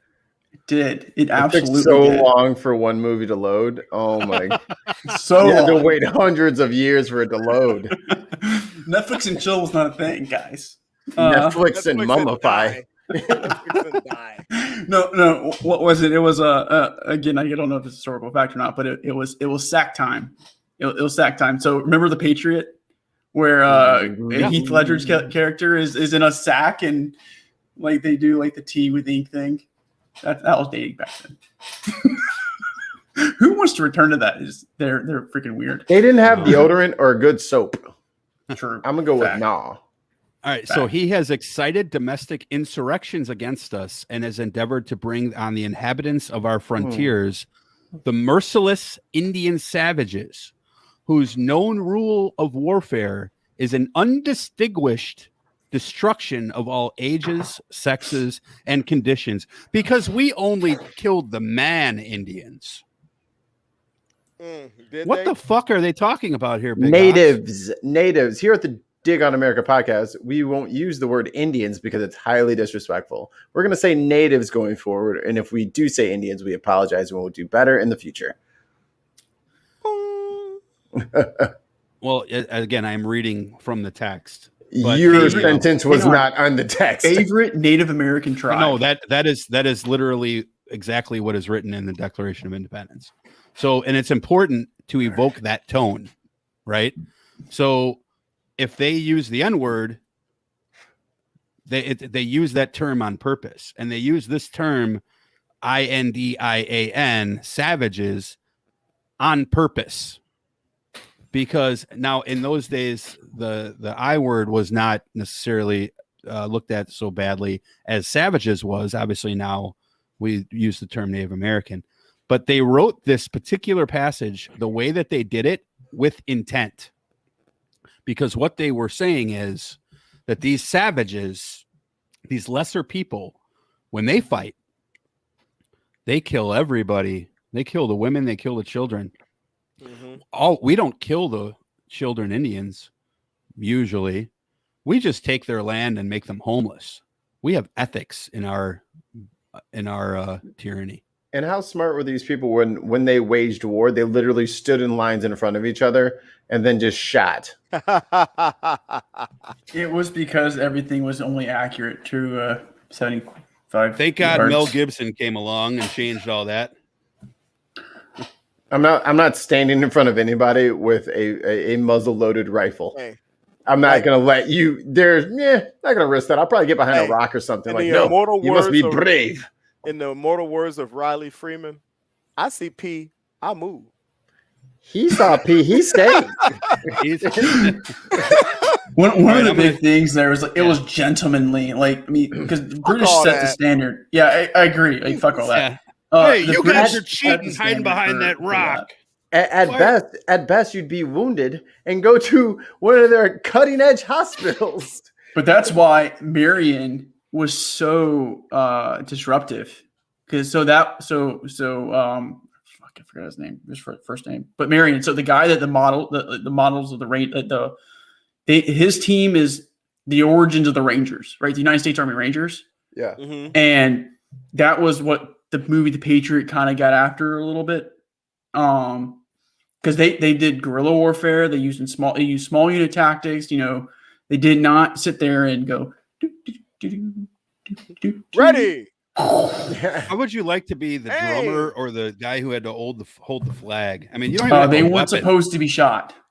No, I've seen them dudes get shot. You're not supposed to shoot the bannerman. Man, I'm talking about I'd be at that audition with my little fight talking about. Look. When we go into the war soundtrack guy. When and this is a joke, but when we enter into the upcoming Civil War, you think they ain't going to shoot the guy in the front holding the Black Lives Matter flag first? Right. Give me a fucking break. All right. So in every stage of these oppressions, we have petitioned for redress in the most humble terms, though the Native Americans petitioned you and you didn't listen. Mostly 100 years after this, but still. Our repeated petitions have been answered only by repeated injury. A prince whose character is thus marked by every act which may define a tyrant is unfit to be the ruler of free people. Go. His hand is a blur. Speaking of how the Declaration of Independence, some of the grievances relate to today, there's a lot of people that tend to believe that riots are the first method that people have used to give voice to social injustices, racial injustices, etc. But just like what was just said in the Declaration of Independence, there has been many, many, many methods of peaceful attempts to gain redress for issues and injustices that have only been met by repeated injury. So talk about that, but wait till I read this next sentence. Because he's talking about how they've been trying to talk, hey, you're oppressing us, you're oppressing us. Then they say, nor have we been wanting in attentions to our British brethren. We have warned them from time to time of attempts by their legislator to extend an unwarrantable jurisdiction over us. We have reminded them of the circumstances and of our immigration and settlement here. We have appealed to their native justice and magnanimity. We have conjured them by the ties of our common kindred to disavow these usurpations, which would inevitably interrupt our connections and correspondence. They have been too deaf to the voice of justice, and we just therefore in necessity, which you skipped. Whoa. You're all over the place. A big word. No, I took the picture there in the wrong place. I apologize. They have been too deaf to the voice of justice, and they have been too deaf to the voice of justice. We must therefore acquiesce in the necessity. You are skipping something. Hold on, let me help you out here. No. Yes, you are. Yeah. Like, what did I skip? Because I have the whole thing. He's about to tell you. I will put it on the screen for you and tell you. Here you go. Bada bing, bada boom. Boom. Look at that. Look at that. Okay, so I said, nor have we been wanting in our attentions to our British brethren. We have warned them from time to time of attempts by their legislator to extend an unwarrantable jurisdiction over us. We have reminded them of the circumstances of our emigration and settlement here. We have appealed to their native justice and magnanimity. We have conjured them by the ties of our common kindred to disavow these usurpations, which would inevitably interrupt our connections and correspondence. They have been too deaf to the voice of justice. We must therefore look on the screen. That sentence is not in here. They too have been deaf to the voice of justice and consanguinity. I can't read what that says on the screen. Consanguinity. I don't know what that means, but I'm gonna figure it out and use it. That might be why it was taken out of this. I'm looking at. I gotta. So you get the dumb version. Yeah, we must therefore. Well, they were using some pretty big words. We must therefore acquiesce in the necessity which denounces our separation and hold them as we hold the rest of mankind, enemies in war, in peace, friends. So, Haas, we've reminded them of the circumstances here, and they're not listening. Mm-hmm. Kaepernick. Yeah. And marches. Finish your thought. Well, people love to wrap themselves in the Declaration. People love to wrap themselves in the Constitution. And then you ask them, have they read it? And they miss right there. Hey, we've tried to do this peacefully. We've reached out to you. We've appealed to your better nature. We've appealed to your magnanimous nature, etc., etc. Your consanguinity. You come back with more and more oppressive means of dealing with us. You don't hear us. So therefore,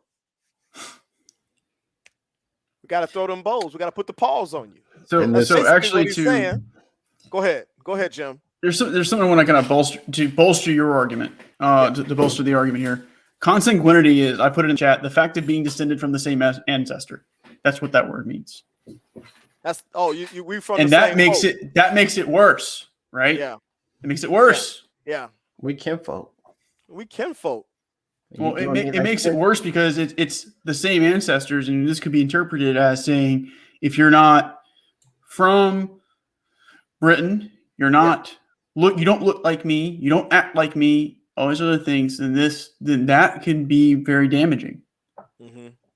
So yeah, even though I'm not even gonna go down that rabbit hole. What the fuck is this person on Twitter talking about? Eve Gene.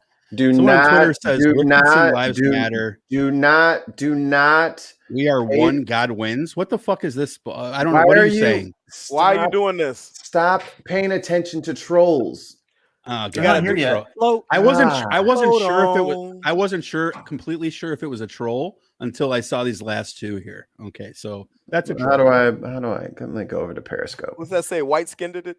Yeah, It well, said- I got something for him. Don't worry about it, big fella. I got something Anyway. just your size called Execute Order 66. No, hold on. Execute Order 65 actually is what we're talking about. Yeah, this was before that. Kill the Chancellor.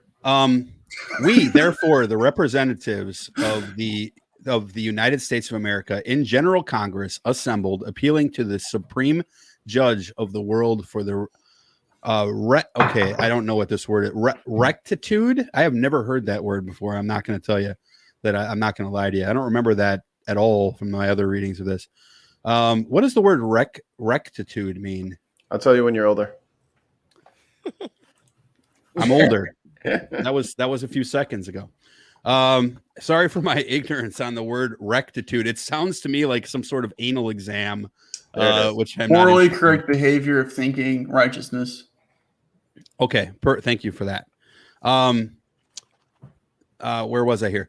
Do in the name and by authority of the good people of these colonies solemnly publish and declare that these United Colonies are and of right ought to be free and independent states, that they are absolved from all allegiance to the British Crown, and that all political connection between them and the state of Great Britain is and ought to be totally dissolved, and that as free and independent states, they have full power to levy war, conclude peace, contract alliances, establish commerce, and do all the other acts and things which independent states may of right do. And for the support of this declaration, with a firm reliance on the protection of divine providence, we mutually pledge to each other our lives, our fortunes, and our sacred honor. So I want to talk for a quick second about that last line.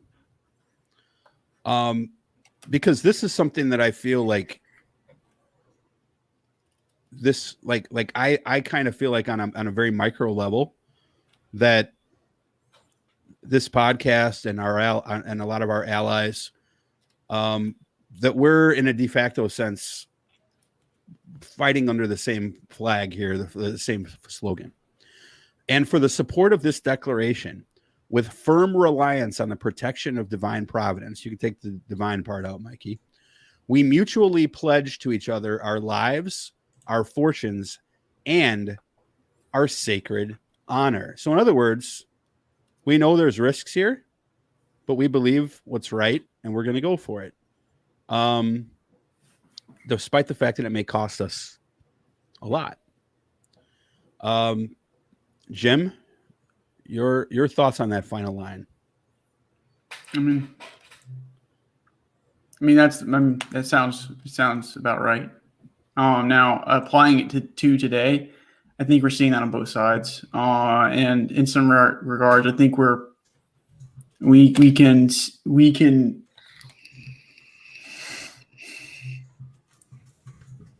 apply our standard onto the past, which is, again, I'm kind of looking at the declaration, but overall, I mean, it's still it's a document written by men at that time.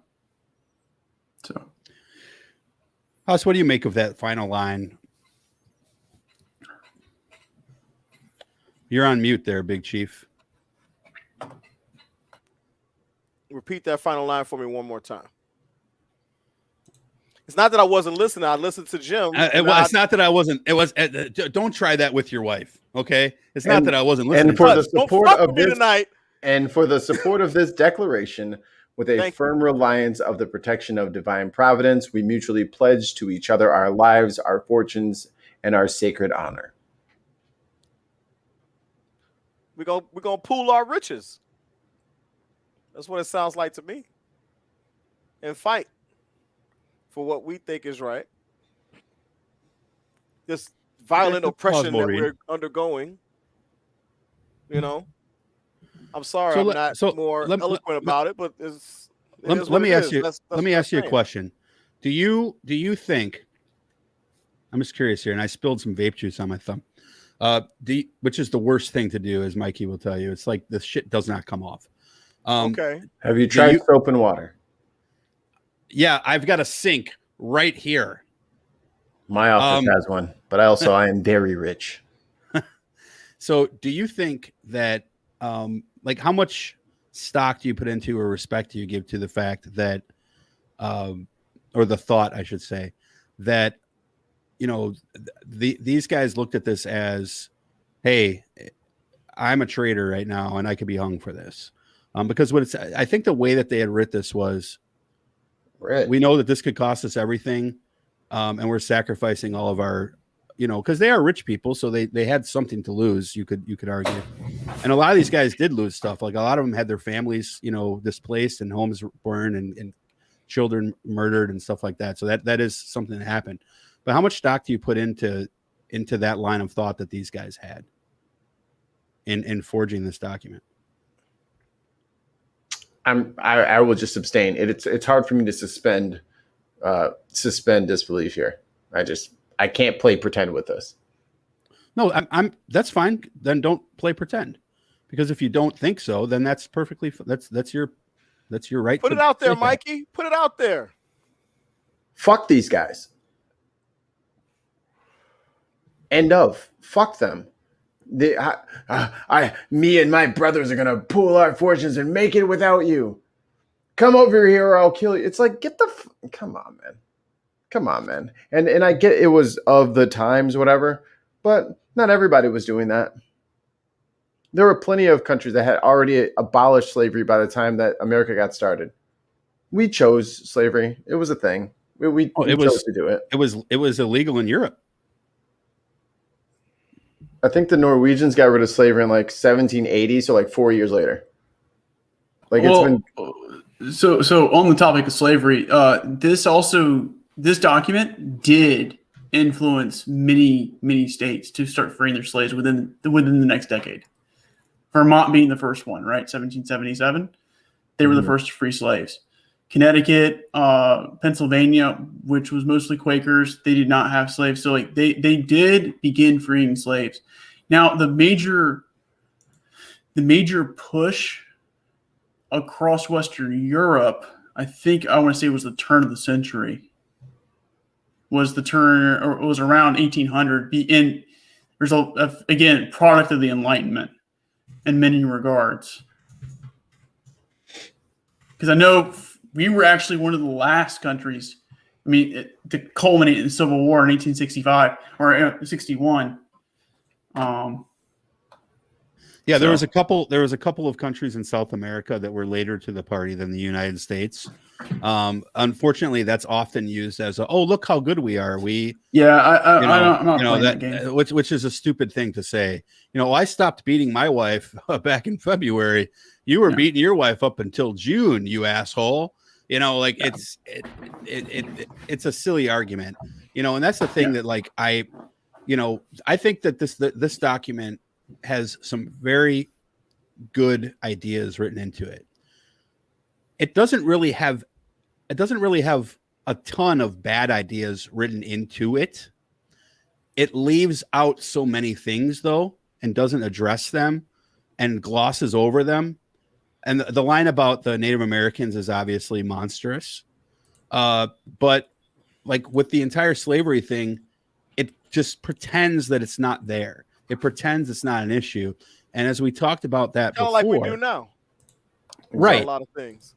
so I can't just read this document and say, okay, it's a perfect document. Sure, there are some good ideas. There are some great ideas within this document, but there's so much that you chose not to put in it, and we know this because you took it out. It was in it to a degree, at least, and then you removed it. Why did you remove it? We have to ask that question as to why. Why was Jefferson's passage on slavery removed? And what I want to do as we close this out is I want to touch on that piece of it again. And he's talking about King George here. He waged cruel war against human nature itself, violating its most sacred life of liberty, life and liberty in the persons of a distant people who never offended him, captivating and carrying them into slavery in another hemisphere, or to incur miserable death in their transportation here. I changed the word thither to here. This piratical warfare, the opprobrium of infidel powers. Another word, like, I get the idea. It's a negative term, but I don't other than this document, I've never heard of opprobrium in my life, and nor do I want to. Of infidel powers is the warfare of the Christian king of Great Britain. Determined to keep an open market where men can be bought and sold, he has prostituted his negative for suppressing every legislative attempt to prohibit or restrain this execrable commerce. And then they go on to say, oh, and he's also making them fight against us.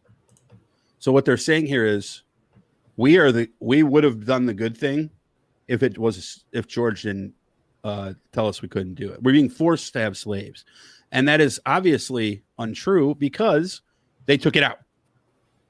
Right. We can't put that in there because we know that we need that. That's basically, So what economy?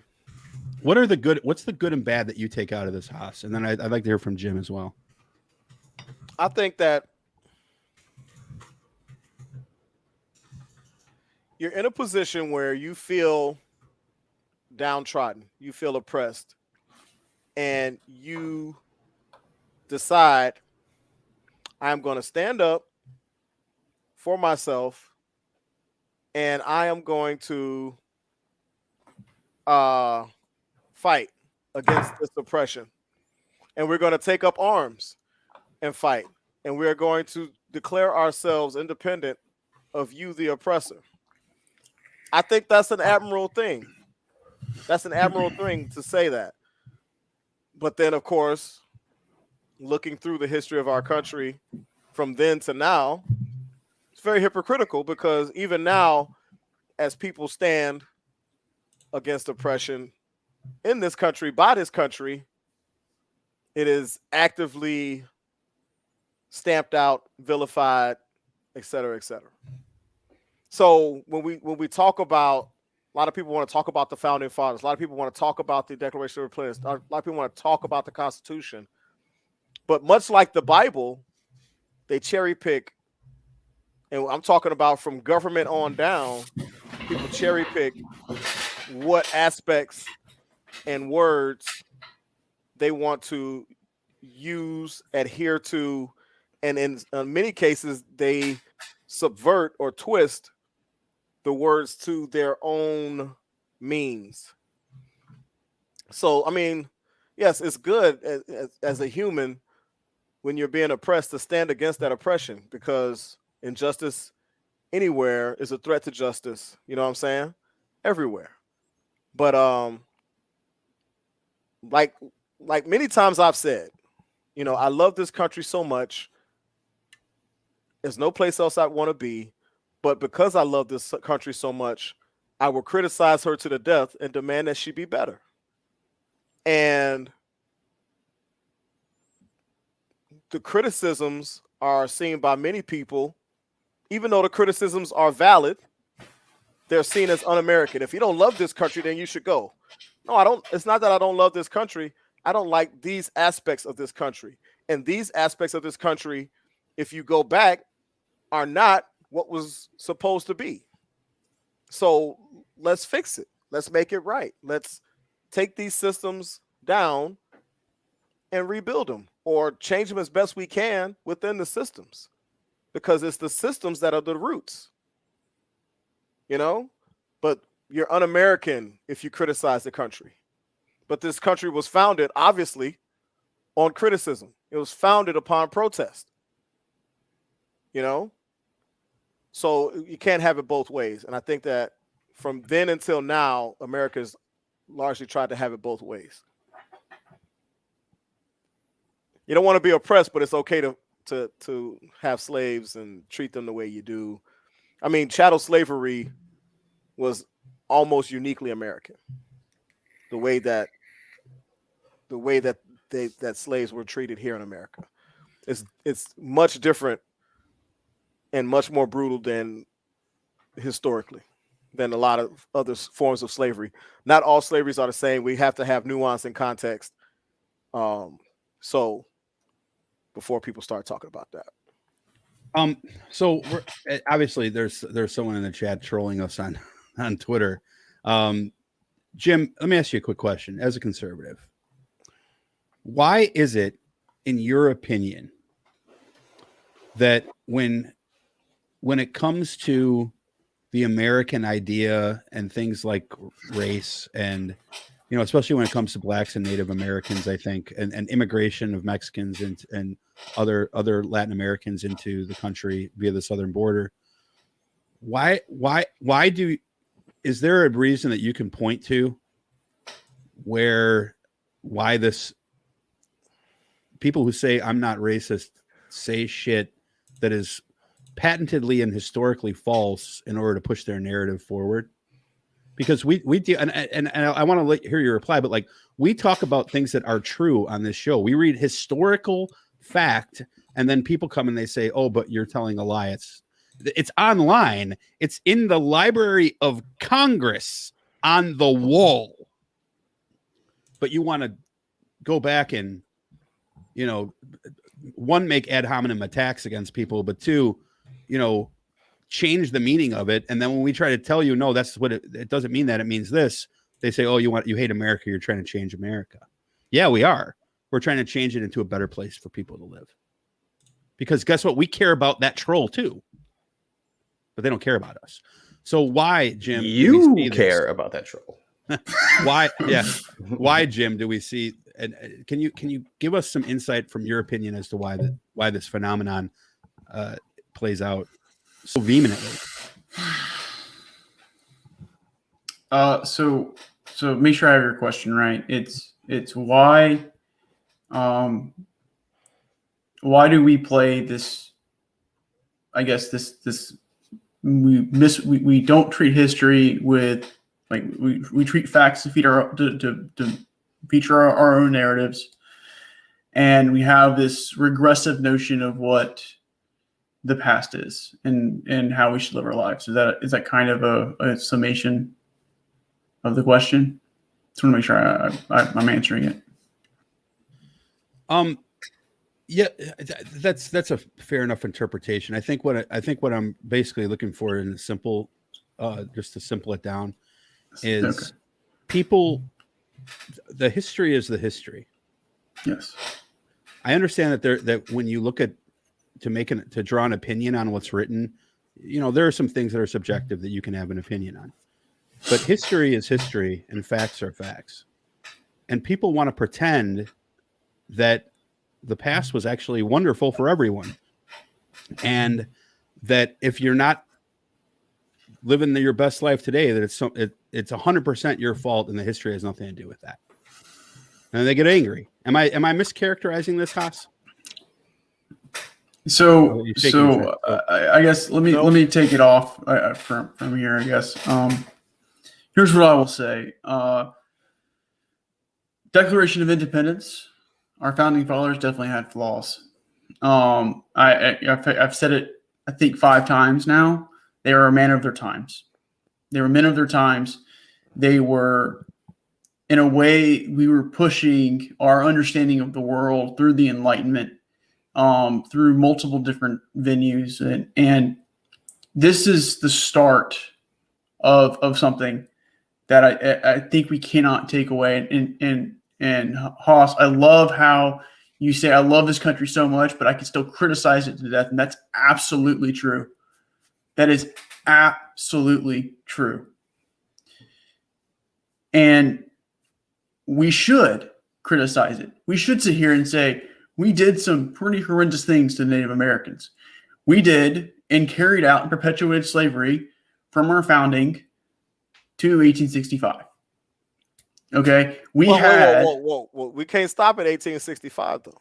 I was keeping going. I'm just saying. Hang on. All right. Hang on. We had a backlash in a progressive and an anti-progressive movements through Jim Crow laws in Reconstruction. So Reconstruction, Jim Crow laws, to even recently associated with redlining and other things. We have every right to criticize the system. We have every right to push for reform of a system. Every single right. And in some cases, I personally don't think every case needs to be completely torn down. We absolutely should seek to reform. Any government organization, fundamentally speaking, can be reformed. I don't care.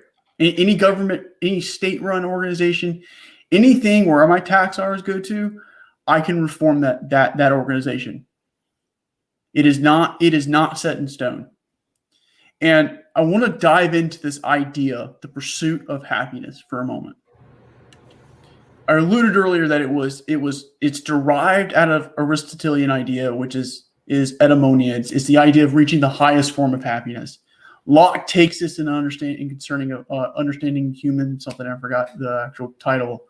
And what he's saying is, you better yourself through knowledge. You better yourself through making yourself. And you're always learning. You're always becoming better. That is the pursuit of happiness. And we should always strive to be that way. So we should avoid this regressive notion of going to the past. That the 50s were the greatest time in America. There were some good parts of the 50s, but there was also there was a lot of other bad parts in the 50s too. There were some good parts in the 60s and the 70s. Pick a decade. I don't care. Whatever decade you want. Our job is to continue to push the envelope, to continue to make the world a better place. But here's the thing, Jim. If people won't acknowledge and accept the pimples. Mm-hmm. If you ignoring pimples don't make them go away. No, they don't. They get worse. And a lot of times, and a lot of these uglinesses of the past have not gone away. They've just become evolved, more distilled, more covert. And because we don't acknowledge the past, there's no way that we can move toward reform. Because these systems that have been put in place, they've only been improved, just like we've improved other aspects of technology, et cetera, et cetera. We keep avoiding it. Here in America, they don't want to talk, let it go. But you have to understand that there are intergenerational effects of these uglinesses. And as long as people refuse to look in the mirror and say, damn, I got a pimple right there. That's been there for a while, and now I got a colony of pimples. I better get the Proactive. I better get the Clearasil. I better start washing my face more. I better start doing this. If we're not willing to acknowledge the pimple, then there's no way to get rid of it because we're pretending it's not there. And a lot of Americans pretend that the uglinesses of the past don't exist. And then when we seek to bring them up and say, hey, let's talk about these things so that we can start washing our face, they go to the school board and say, we don't want this stuff taught in school. They go and they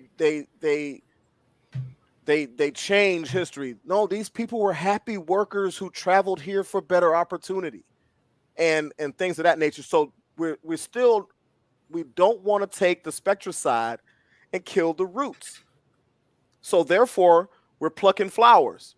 And every time you pluck a flower, but you pluck a weed, you pluck a dandelion, and you don't kill the root, what happens in 2 weeks?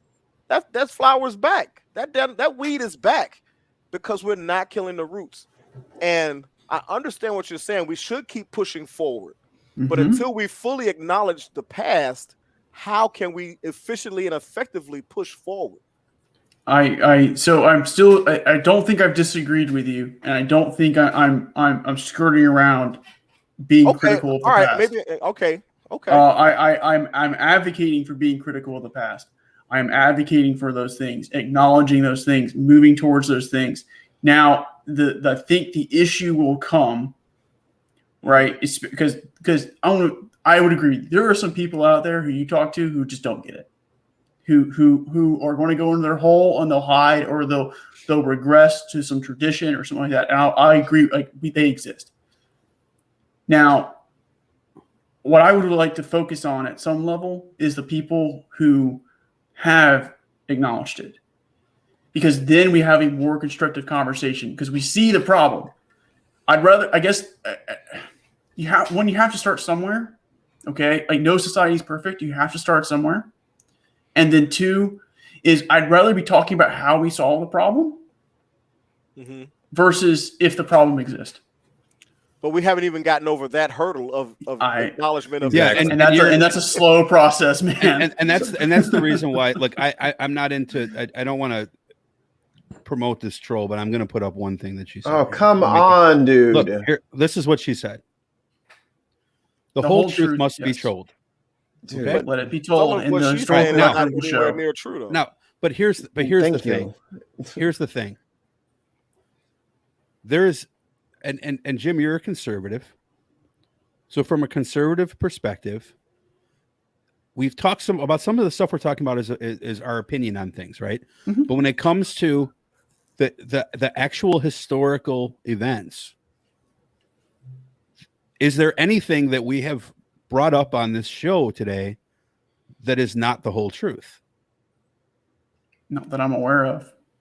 I mean, which is why we don't. The facts right. Are the facts. So okay, exactly. But the problem that we have today, a lot of people have. The problem that we have today is that people grew up with this idea that, and I grew up with this idea to a degree, maybe not as robustly as our troll, but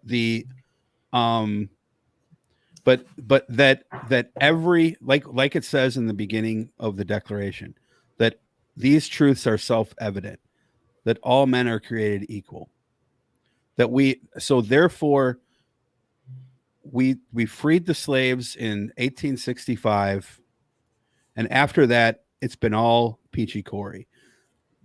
They won't talk about redlining, Homestead Acts, Headright Acts, war on drugs, war on crime, war on poverty, Jim Crow. Jim Crow they'll talk about to a degree, but they'll talk about it because they'll say, oh, well, the Democrats did Jim Crow. Well, that's somewhat true, but it was the Dixiecrats who did Jim Crow, who is a small section of conservative Democrats. And if you're an idiot, you don't know your history, then fine. But history is true, that this is true history in that the Democratic Party has today and has always had a conservative and a liberal wing. And that conservative wing was socially super duper fucking conservative. A couple of things from the chat. One from Wanye Makayer 2.0. The Hobbit. All nations have disgraceful past, but when you bring that up to a proud citizen of that nation, they get massively defensive. Exceptionalism at its worst. Agreed. And then Nate says, also AKA Crash Party says, thanks, Nate. Haas's perspective is similar to the love of a child. That child can make terrible decisions, and we can criticize that child because we love them, and we because of the love we have for them. Let's see here. And here's from Natalie. Thanks, Natalie. We still don't like to think that our history is still being written and that we are just as bad as we used to be. Slavery is still here. Racism is here. Sexism is here. Nothing has changed. Yep. Then- And people will say, "Oh, racist, slavery is not still here." It is here in a de facto sense because we have corporatism that turns people into de facto slaves when they're making $13,000 a year, and we think that that's all that they're worth. Yeah, and the CEO is making $150 million a year Because he's $720 million times smarter, so therefore he gets to make $720 million times more money, and that's fucking stupid.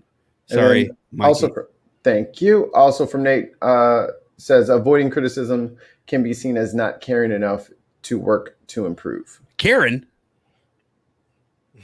That was last week. Yeah, you have to acknowledge the criticism. Fundamentally speaking, like you have to acknowledge. You have to look at like there are things that I will sit here. I am not a complete 100% history. Like I don't know everything in history, right? There like what? I'm absolutely Kick him off. Kick it. How did he get in here? You're out of here. Oh, I was gonna go home and drink. God damn it! Oh wait, let me go. You're not lucky enough. You're not lucky enough. So we have to take into we have sources, we have primary sources, we have these first-hand accounts, all those other things of events happening. We have to take them seriously. We fundamentally have to. Okay, we have to start somewhere, and now maybe I have a more, and this is where he's not laughing at you. No, I'm not laughing at you. I'm just laughing at the chat. I see the chat. No, I'm not looking at the chat. I am. When you say that, I think of all of the people that and I'm not just talking about race. I'm talking about a lot of things. There are a lot of people who will see the facts and say, I don't accept that. I have a set of alternative facts for you. It was cute. So that's kind of what I want to get into, right? The interpretation is what matters. When you start stringing the facts together, right? Now, what makes me a conservative, fundamentally speaking, is I think we're in a great American experiment and we have a lot of great things in this country. Okay, a lot of great things. We do not know what suffering is in this country, comparatively speaking to Afghanistan right now, for example, right? We don't. Lebanon. Yeah, or any of those, or many countries in Africa. There's a lot of countries you can say, yeah. Yep. So we have it really, really good in a lot of ways. That does not mean it is an excuse for us to become complacent. We have to continue to pursue that happiness, right? That highest form of being possible. I think that I agree with what you're saying, but I think that people have to come to a more uniform sense of what justice is. We have to come to a more uniform sense of what equity is in this society. And I think that, and I don't know if it's a human thing or something, but it just seems that at a certain point in life, there are people who seek to have somebody to look down upon. And whatever it may be, color of skin, it might be economic, it might be what school you went to, it might be what type of music you like. But there is this phenomenon in the human experiment where there's people that seek to have stratifications. And we could talk about the elites, we could talk about the middle class, we could talk about the poor or poverty stricken or whatever, but there always seems to be that. And I think that I don't know if that has been conditioned into human beings, because you see this everywhere. It's not unique to America. When you think about it, there's caste systems everywhere. Some would argue that we have sort of a caste system here, but how do we change that fundamental thing to have more real true caring about our fellow citizens, our fellow human beings. And I think that if you see a change on that level where people are really and truly caring about their fellow man or fellow person, then that facilitates demands on the systems to change. Well, You know what I that's mean? because that pursuit of happiness is such a selfish thing, right? It's to make yourself better, to improve your situation, but it's not about making the nation better. It's not about helping the people around you. It's about improving your life, which, I mean, a rising tide lifts all ships sometimes. And then other times we have Bezos. And then other times, you know what I'm saying? Like it doesn't always work. And I think Equality is not equity, right? sure.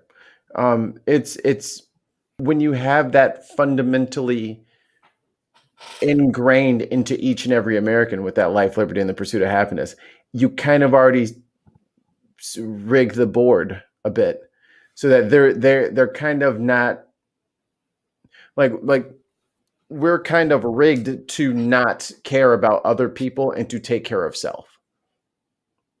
Like that's kind of how the system is set up. But at the same time, we say we're the United States and you should act like an American and we're all in this together. But in practice, you don't necessarily see that. Yeah, it's very convenient for me to take care of my thing, and I really want a Corvette. Like Corvette is like going to help me pursue my happiness. I need this Corvette in my life. It brings joy. But we don't have it in us. Like, how do you provide the most happiness? Well, How do you do the most good? How do you help the most people? Like that's not in there. It's not in there to help others. It's to pursue happiness for oneself. Right. And the key word, and that is why Americans are fat, lazy. They never leave the country. It's in the DNA. Like that's in our DNA and RNA of this country is that we care about us. And we're going to make sure we get ours before anybody else takes a sniff. America first. Exactly. America only. You know, and the key word I think is pursuit, right? Like it says we have life, we have the right to life, the right to liberty, but only the pursuit of happiness. Now, obviously, you could look at that in a couple of different ways and say, well, they use the word pursuit of because like I can't guarantee that someone's going to meet the love of their life, right, and live a happy life, maybe with a wife and kids, or maybe your child will die and then you wouldn't necessarily be happy, right? So I can understand. You can maybe that's a plausible read, but I think the more plausible read is that, and I'm going to use the term Mikey hates, is what they call the survival of the fittest, right? So the term that you don't really understand. Got it. The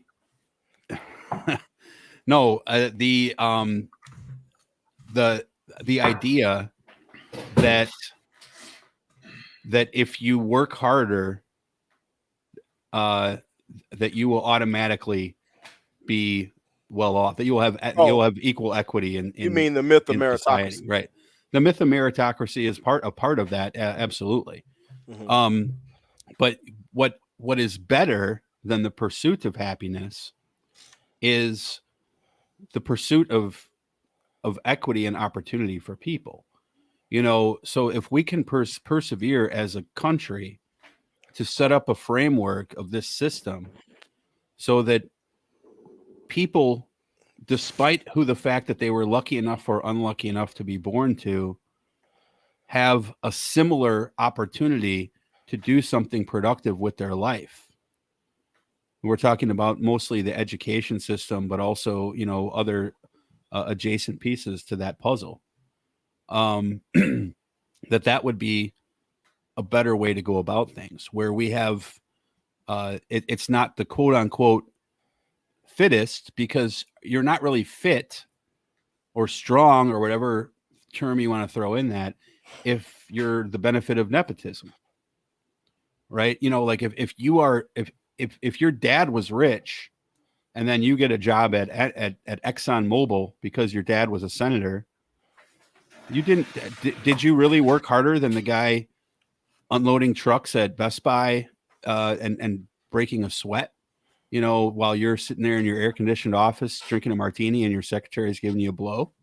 No, why? You know what I mean? Like but yeah, it's ugly, but it's true, because they'll look at someone like the Joker movie was a great example of this, right? Like in the Joker movie, they had the scene with the 3 stockbrokers who were on the train. If you remember the Joker movie, Haven't seen it yet.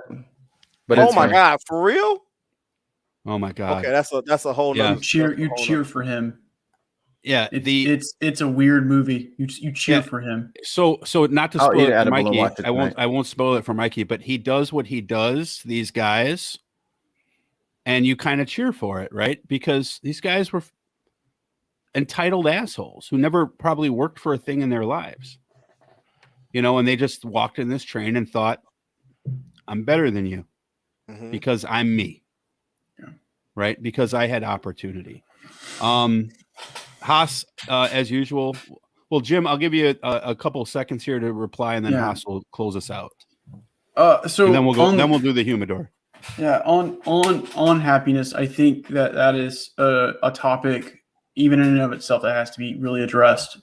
Because I think it's used cleverly by Thomas Jefferson, but the way that it is enacted is really, again, that superficial, selfish desire that many Enlightenment thinkers actually critique. And I'm kind of at a loss for words in some regards, and the reason why is because on my podcast, The Meaning Forge, right, I believe in forging individuals, right? They are the building block of society. They have to be somewhat centered, and then they also have to be able to connect with people, right? They have to be able to understand where people come from, to be able to talk to people.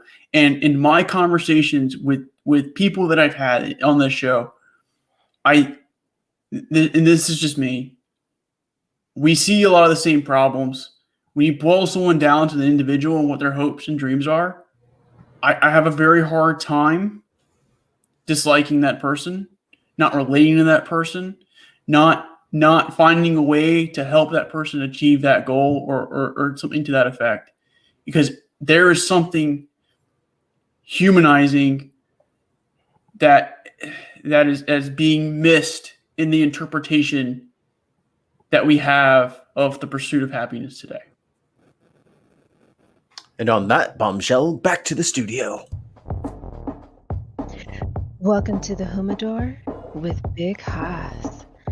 Find out what Haas is puffing and drinking tonight. If you try his suggestion and you die, that is natural selection. And the DOA podcast is not responsible for you being weak fucking sauce. So now, the one, the only, Big Haas.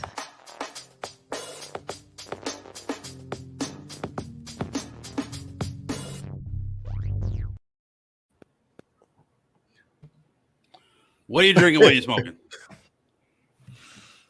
Oh man! All right, so today I told y'all. All right, time's up.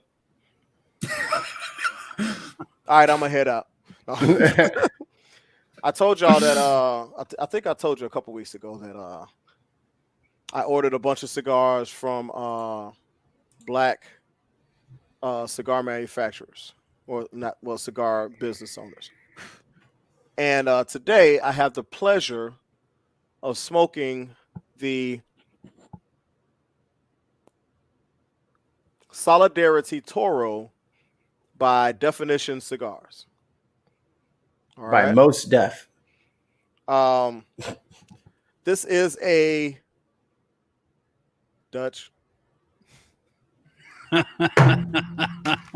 Take this shit on. Fucking bullshit. Listener, I'm going to wait till he puts the headphones back on. Here we go. Nicaragua. It's probably from like Cuba, and he didn't even, and you just said that anyway. So sorry. I'm so sorry, Michelangelo. Let me know when y'all are done. It's a Nicaraguan puro. All right.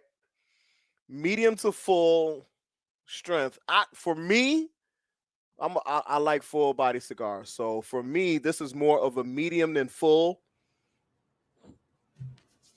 It is the Toro Vitola. About 50 ring gauge. About, I see I just dropped ass live on the stream. About Pick that ash up. About 6 in length. Girl, you look good. Won't you pick that ash up? And call me Big Daddy when you very smooth, very consistent. As you can see, I got maybe about 2¼ inches left of the cigar. And it has been consistent all the way through. The burn line is not too bad. A little bit wavy, but it's okay. I love the presentation.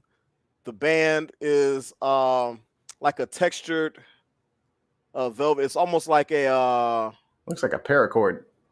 I guess whatever you might want to call it. It looks like a ponytail that I might pull in my daughter's hair. A ponytail, yeah. I was going to say that. Looks like a ponytail that I would put in my daughter's hair. It's dual use, but it's beautiful. Well, it's not really elastic though. Stretch it a little bit. It's gonna be tight. So, as you can see, pause. Pretty veiny. A daughter, but a very smooth and velvety texture to it. So Can it's you stop not like caressing that. It's not on like screen? rough. I'm practicing. Visual pause. Yuck. Like a medium amount of smoke, not crazy. You get notes of kind of a woodsy note, a little bit of woodsy note. I want to say like a burnt, like a little bit of burnt sugar or something. You mean caramel? Maybe. Some nutty. You're gonna love my nutty nuts. notes. Why don't you hit the board there, big guy? Board is DOA. But it's a pretty good cigar. I've been on for like the last hour and a half, and I still got a pretty good amount of cigar to go. I paired it today with lime Perrier. Okay. Wayne just gave a comment. I don't give Okay, cigars. Wayne you don't Makers inhale them. 2.0 He's with said, Will yeah. Smith. Go ahead, you read it. I don't get cigars. You don't even inhale them. What's the point? I'm with Will Smith from Getting Jiggy With It. It's for the look. I just bite it. I don't light it. Well, He's with Will Smith in other areas. Here's the thing. You don't have to inhale the smoke. You don't get the experience of the cigar from the inhalation into the lungs. There's something called a retrohale. You could do I don't necessarily do a retrohale because my nasal passages are sensitive and I get a lot of burn sometimes when I retrohale.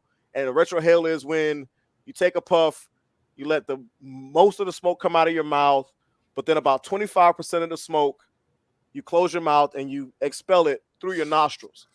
And it actually, for some, it enhances the experience of the cigar. For me, what I do is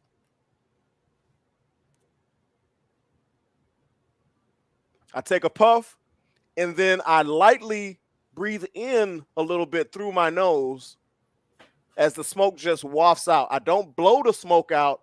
I just let it naturally come out of my mouth, come up, and I take a little inhale, and I can experience the wood notes, the nutty notes, like the dark chocolate or something on here, and the burnt, something sweet that's burnt, like molasses or sugar or something in there as well. Have you tried whiskey bourbon and then pull the smoke in and let let it get that smoky flavor, blow the smoke out? Yeah. You and me are best buds now. That's the bomb right there. I'll take a sip and then I'll inhale right after it, and I just kind of let it sit there, and then I let it come out, and I take a little. Speaking of which, Yes, what you sipping on? I am sipping on, and this Caesar. is a first because I don't normally like this drink, but I did something to kind of soup it up. Now, if you're familiar with Perrier, it's like LaCroix to me, like LaCroix to me. It's like, yeah, they call it lime, but all they did was kind of like pass a lime over the bottle, over the vat, on their way and threw the lime away. So They had a what swimming pool and dropped a half a lime in that bitch. I've got some Perrier lime, but what I did was I have some 100% lime juice. Okay. So I put a couple of squirts of lime juice into the Perrier and stirred it up. And So what you're it drinking does is non-alcoholic beverage? it's a non-alcoholic beverage. What the Jesus fuck? Christ. I'm out of here. I got Bullshit. And what it does is it acts like a palate cleanser. So I can experience the cigar a little better. Because it's literally just mineral water that's carbonated with some lime in it. And it acts like a palate cleanser, and I can actually experience the cigar better. Now, fun fact that a lot of people don't know: when cigars first were invented and were smoked, you didn't drink alcoholic beverages with it. You drank coffee, you drank tea, or you drank water. That's stupid. Okay. What a lot of people don't know too is, okay, lacrosse. A lot of people don't know also is Dr. Pepper is great with cigars. Dr. Pepper is great with cigars. I am not a pepper. I don't like Dr. Pepper. I'm a pepper. He's a pepper. Yes. But when every once in a while, I'll have a Dr. Pepper with my cigar, and those 23 flavors that's in the Dr. Pepper, one or two of those will get enhanced by the cigar, guaranteed, and it's amazing. Have you tried not a sweet rum with it? Like a white rum? No, so a dark I'm thinking more of a Cuban rum. So a rum that's Like not a very Myers? sweet. I have Like not. Diplomatico. Nope. I've had Kraken. I've had LeBlanc, both the brown and the clear LeBlanc. I think I might still have a little bit of that brown left. Okay. And I've had I've had some Bacardi, just Bacardi straight rum. Okay, so find I typically categorize this as Cuban rum. Okay. It's not very sweet rum. Okay, right, but it does pair very good with a cigar. Mm-hmm. And then there's also a sweeter rum that it's actually really freaking amazing. It's called Bumbu rum, Bumbu. I've seen it. Get it. Don't buy the spiced. Get the Bumbu. I'm telling you right now, you won't regret it. Like you open that bottle and it's you're going, God damn. But from a rum perspective, really good. And I'm a bourbon whiskey kind of guy, so yeah, I'm right here with you, man. Normally I'll have as you can see, I've got Hibiki, I've got all kinds of rum and of whiskeys and bourbons. I've got some wine.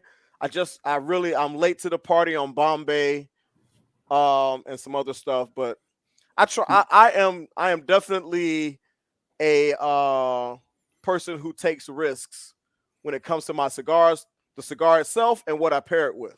Like they know that I'll have a piece of cake here, and I'll be eating a piece of cake and smoking a cigar. And don't be scared to do it with pipe smoke either. So you didn't say Bombay. You said bamboo, right? Bombay is the Bombay. Bombay is over here. I got that. He's talking about bamboo. Okay, I just want to make sure you didn't hear him. I've seen it at the store. And I'm like, it's all right. Buy it. It's all right. Now the as you can see there, it's a little flaky. You know, kind of like Mikey. It's not too bad. Well, being that I was late today, I guess I would be the flake. I was about to say, God damn, I'm the flaky one. Guy here. You are correct. I retract that. I own my shit, but hey, I got my cousin here. That's a man of integrity right there. I was wrong. I retract from Texas, and he's a comedian. He's up here doing a show, and did you bring his kids up. you know, oh man, my cousin is the bomb. He's the You bomb. should have had him on the show. I thought about it, but they had to go. And Slash your that's tires, my bro. cousin. That's my cousin that's married to Spinderella from Salt and Pepper. What? Mm-hmm. Your cousin is married to Spinderella? Yep. They just got married a few months ago. Well, They've thanks been for together getting like her on 8 the years. show, you asshole. Yo, you gotta Guess work what? that angle. We gotta get I'm not Spinderella on doing here. that to my family, man. That's Yes, not who you I am. is. That's Yes, what you family's are. for. That's who you do it to. They'll forgive you. Nope. I'll Now, do it. Give me here's your the number. thing. All right, I'm reaching out to her and Listen up. dropping Listen names. up. Hell yeah. This is what I'm gonna do. What you gonna do? Spin has something big coming up. So I already talked to my cuz. When they get ready to roll it out, Mm-hmm. I'm gonna have them on the show, and she's gonna talk about this new thing that she's got coming. Cool. And All right, we're holding your feet to the fire on that. okay. You fail, you're out. TJ Jr. Now, What? as far as Rating. a rating. All right, so Jim, I give a leaf meter. Are you familiar with the Source magazine? No. I haven't heard of that. Okay, it's a rap magazine. They review CDs, rap albums. CDs. It's a 5 mic system, 5 being the best. 5 Okay. is a classic. Okay. So I give a leaf meter out of 5 leaves. And I would give this. Don't pause anymore for dramatic effect. You don't need it. I would give this 4.47. Oh, Okay, a 4.47 Yeah, I out dropped. of Let me 5. don't rush me. I'm not dropped rushing. Ash I'm a couple- Dutch. I dropped Ash a couple times. It's a little flaky. It's not necessarily as strong as I would like, so other people might rate it higher if they like that medium. It's a great Medium, price like point. my t-shirts. It's a great price point. You can get a box of these for like $95, a box of 10. Ugh. So that's a great price point. It's a great cigar that you don't feel guilty about smoking every day. You know, like an everyday smoke. You can smoke this every day and not feel like, oh man, I'm lighting so much money on fire. Because it's a great price point, but it smokes like a cigar that costs twice as much. It's a really good cigar. This is one of the 3 different blends I got from them.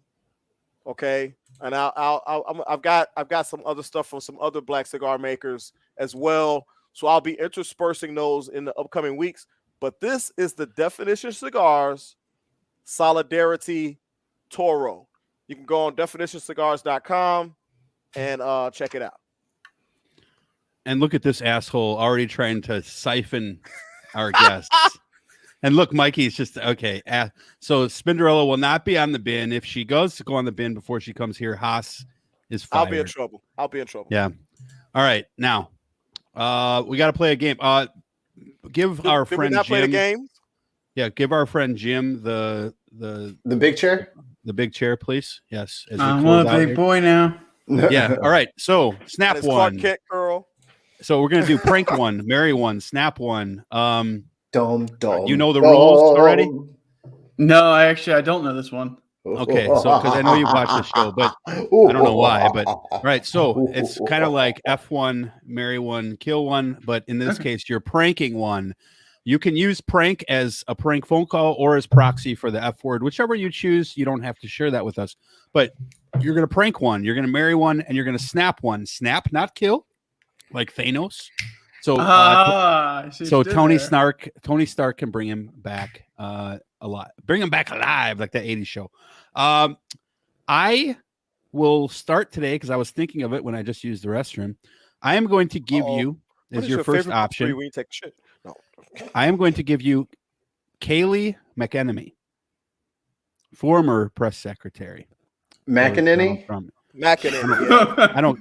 McEnany. I don't care how you say her name. I was like, who? Wait. Kayleigh McEnemy. It's McEnemy, right? Isn't that how you say it? Hang on. I have a question. Do I get all 3 options up front, or do I have to You get all 3 options right Get now. all and 3 you- options.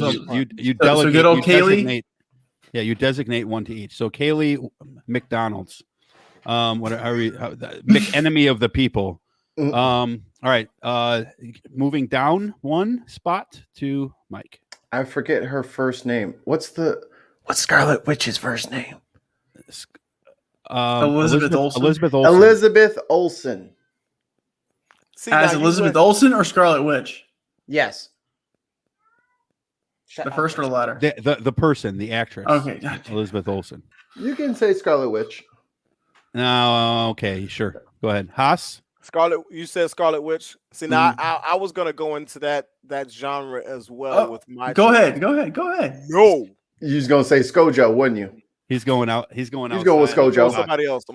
So we have a political pundit Yes, and an actress, and An Haas actress. will bring in and I am gonna go a with WNBA star. Cinderella. Oh, Ashley Graham.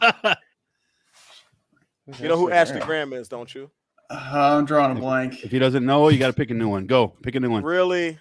Hang on. Let me Google her real quick. That's what I'm I doing. might. I have no idea who that is. She's She's a model.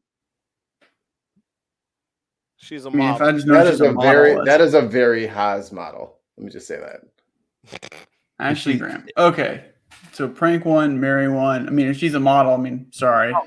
Haas, So. give us 2 seconds of background on who Ashley Graham is for those who don't know. Haas. Ashley Graham is a model, a plus size model. Okay, very beautiful. Jesus Christ, Haas. But All right, you are. Just- You are wait. She Most just had a endowed, baby. most She just had a endowed baby, person so- on earth. Huh? Right. Look, you're not off the show because she's a plus model. You're off the show because you guys start giving people that they know. You asshole. All right. And you I got to just stop met telling this people dude they're an off hour and the a half ago. How do I know who he knows? show. Try again. You don't Try again. know? Something more popular. All right. Fine. You're getting a little niche there. Fine. Told on yourself. Hey, let's go with the old school Swedish hotness. foot I'm gonna go with the old therapist. school hotness. I used to have a crush on her back in the day. Sheryl Crow. Haas, You know who Sheryl Crow God is, damn it, Haas. You are He is horrible at this He's game. like 25. You don't know who Sheryl Crow is? She's been an old woman to him his whole life. Oh Like, my you don't know God! who Sheryl All right, Okay, that all right, fine. Oh, my okay. God, You can have. Sheryl Crow. Dua All Lipa. right. If you Dua don't get Lipa. this one, it's going back to Mikey for the third You know one. who Dua Lipa is, right? Who? Come on. All right. No, you're out. no. Say Mikey, the go. name again. No, I didn't he's catch out. the name. He's out. No, he's out. Mikey. Ariana Grande. There we go. Ariana Grande. Thank Fine. you. God. Christ. Can you kick the ball on the field, Haas? Damn, you in the concession stand. just- You in the hey, parking Jesus. lot. Katie, You know, I'm not respect. trying to be in the main. I'm not trying to be the mainstream. I'm trying to give him something outside the box that he might not have think of. I almost said Helena Bonham Carter, but that's Okay, so that would've been Ariana me. Grande, Elizabeth Olsen, and Kaylee. Kelly Yeah. McEnany. We almost forgot about the first two after Haas's 17 tries. You just striking out over there, homie. You need to become more worldly, Jim. Bolivian bowler Jorge Rekamakov. You don't know this lady? This lady is the first woman to step foot on Antarctica. Everybody knows that. It's like, come on, man. A little obscure. Oh, come on. Oh Sheryl Crow is man, not obscure. this is Okay, This is so- this is hard. This is hard. Who do you prank? Who do you marry? Who gets the Okay, so I'm I'm gonna snap Ariana Grande. Oh, Good call. Oh, I'm poor- going to. Wait. She's beautiful. She's beautiful, but little. Yeah, I'm glad you snapped. Oh, her. she crazier than Kaylee McEnany? That's what I'm saying. There's a No. hot crazy scale for a reason, guys. No, yeah. Yeah.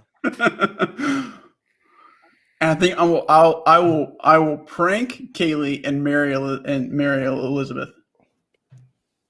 Mikey wins. I win again. Undefeated tonight. Well, oh, there you go. And did Did you we- proxy did we the do- F word for prank or not? Just so you know. I did. I did. Did we do 4 down territory? Yes. Yeah, You missed like it. 2.5 hours ago. Okay, that's All right. fine. Haas, take us home. Oh, first of all, Jim, where can we find you? Tell the so people you guys where can to find find me at the Meeting Forge. That's where I go, and I try to. Can they Google Find that it. and they'll find They it? can. or- They can. Okay. I can also shoot a link in the chat. Yeah, Here, put it in the private chat so I can post it. Yep. Tons of Hang Mice on. says a Trumper, a witch, or an old crow. Well done, That's Tons of funny. Mice. That's great. Tons of Mice is the champion of the internet. So, He's so the undefeated. whole goal of the Meaning Forge is to figure out an ontology, a substance for how we find and make meaning in our life. And the whole idea is to go through the hammer, the sword, the pin, and the crown with my interviews. And what those represent is how you make yourself, how you act out your meaning in your life, how you share meaning, your legacy essentially, and then the crown, the burden, responsibility, leadership, and self-discipline. And I do this because I want to help make a library for essentially anybody, right, to come on and find something that's relevant to them, that empowers them, that lifts them, and that hopefully they can take and put something into their life, right? And it's been so far a great journey, and I invite all three of you on. I'd love to have those interviews with you. Oh yeah. Careful what you wish for. Hey, I'm okay with it. Well, Mikey, just send him Wayne as a punishment. So no Wayne. I'll teach you. Okay. I'll teach you. Okay. I'll teach you. Teach you to And be so- generous. And so it's great. And again, you can find me there. You can find content. And one of the, I think the best parts about this is they're at the end of every interview, the guest gets the last word. And the guest gets their one-on-one time. I call it like that kind of one-on-one final words of wisdom with whoever's watching that podcast. That is their moment to sit there and say, hey, like I'm here to like help you, lift you. Like here's what I've learned in my life. That's cool. Cool. Look at you doing good out there on the interwebs. I listened Trying. to That's the cool that it is. episode with the guy who was wearing the Falcons hat. I forgot what his name was. Michael Vick. It was like your second interview. The guy who is now an atheist. And went Oz? through a lot of Oz. That was his name. That was he. I mean, Wait, I don't know are this you guy sure from it Adam. wasn't? Are you sure it wasn't an Orioles cap? Oh, it was Falcon. I know my sports teams, but it was really interesting to like. I didn't know what I was going to get into, and just listening to your show, but I was just listening. Like this guy's life story meant nothing to me. I don't know him from Adam. Like he's not an influencer or anything like that. He's just a guy. But like I was captivated listening to this guy's story. So like I think the first 20 minutes of the podcast was just him talking about growing up, and it was just like it's always fascinating to hear people's life experience. Exactly. I don't know if that's how every show you do is, but Yeah. Every show I start with someone's story. Like I want to talk. I want to bring out. I want to connect with people and understand where they come from. Right. Talk about like pursuit of happiness, bettering ourselves, stuff like that. That same concept, and reaching out and connecting with people on that level. And then, as you saw, the rest of the interview kind of flows because we've established where this person comes from, and then we can sit here and say, what made you like where you like are today? Like what materials did you bring into the forge that you had to hammer away on, and then you made yourself like the sword. How do you carry yourself? And then, as I know, if you watch the interview, Oz, he has an intimate moment because you start talking about legacy and what you want to leave, your mark that you want to leave on the world.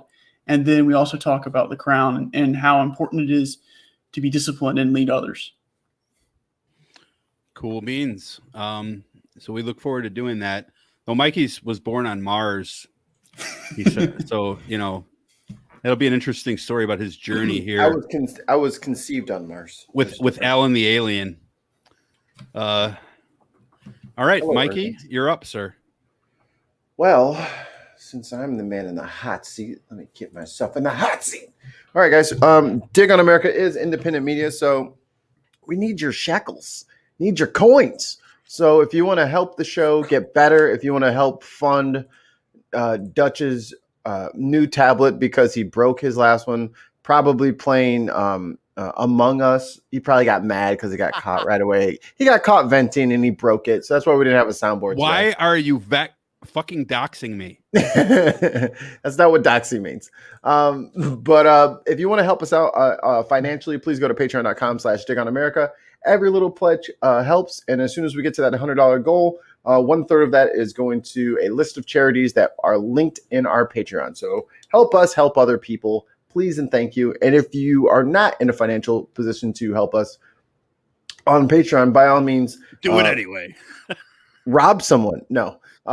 Like, comment, subscribe, all that good stuff. Hit the notification bell. That helps us with the algorithm.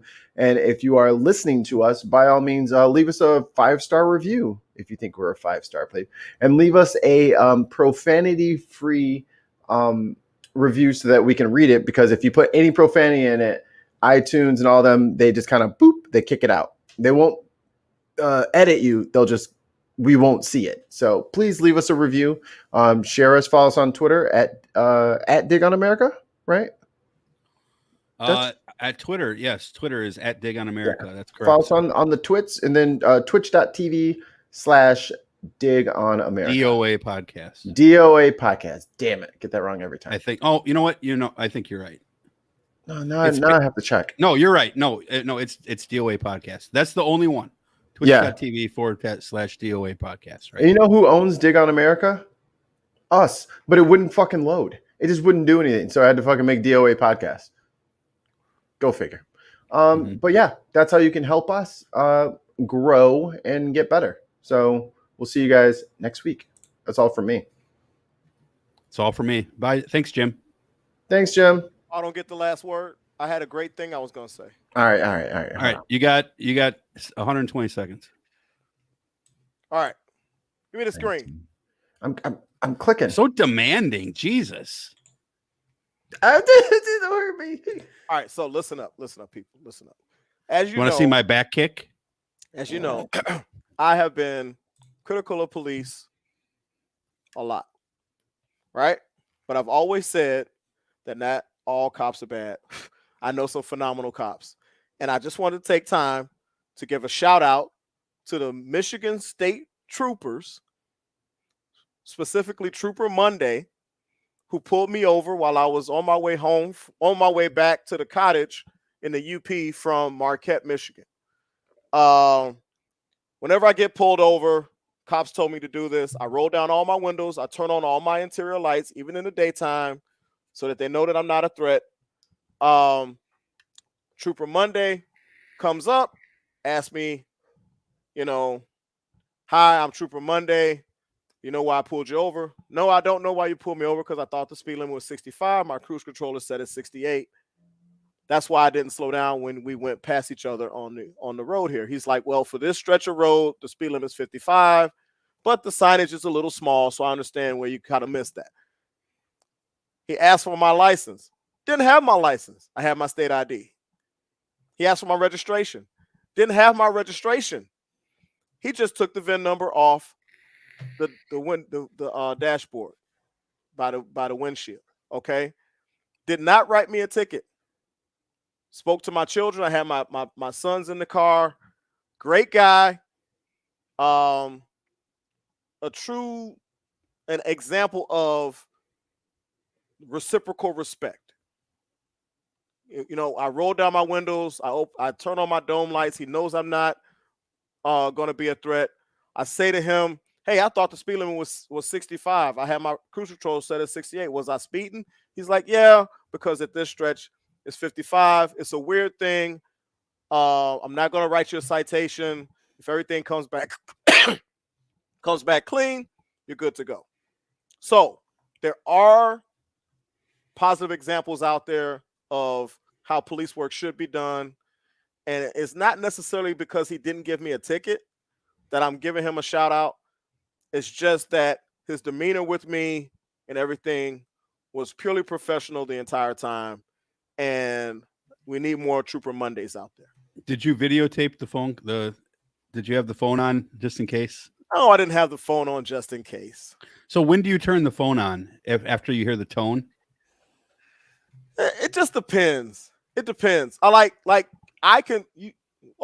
As a veteran of being pulled over, I can tell by the way I can tell by the way the officer's walking up sometimes what kind of interaction it's going to be. If he comes up and he's walking up with his hand on his sidearm, or if he walks up and he's like, "What the hell are you doing?" then I kind of know. There's the way they walk up usually kind of shows, and the way he was walking, he couldn't see that I had rolled down my windows, and it was broad daylight, so he couldn't see that my interior lights were on until he got up to the side of the car. But the way he walked up to the car, I'm looking in my side mirror, I can see that he was relaxed. His arms were just normal walking. He wasn't in any type of, he didn't have any preconceived expectations of what this was going to be. And he proceeded to interact with me based on how I was interacting with him. And I could tell you point blank, I've done the same thing a lot, and I've still had very negative attitude from the officer. And he was an example of what policing should be. You know, he wasn't combative, and he wasn't aggressive, and he went out of his way to make sure my kids were comfortable. And I really appreciated that, because my oldest son is almost 14, and he's seen on his own some of the bad police work out there. So he was really worried. And I looked in the mirror, I saw him walking up. I said, I think this is going to be okay. And sure enough, my instincts were correct. And I just wanted to give him a shout out, and give a shout out to police officers out there like him. And his badge number was what? Oh, I don't know. I didn't need to take it. All right. Well, there we go. You got your last word. Now go away. We'll see you guys next week. I think we have podcaster Walter Carr on the show next week with actually, I think we're going to do corporate welfare next week now, aren't we? Or did we? Oh, the greatest welfare there is. Yeah. So we will talk to you guys later. And don't forget, pray for Afghanistan. Pray for all oppressed countries. Then pray call your America. fucking but pray for Afghanistan. Mm-hmm. And then call your fucking congressman and tell him to take these fucking people in. You know that's not gonna happen, man. That's a whole nother show. Bye. Bye.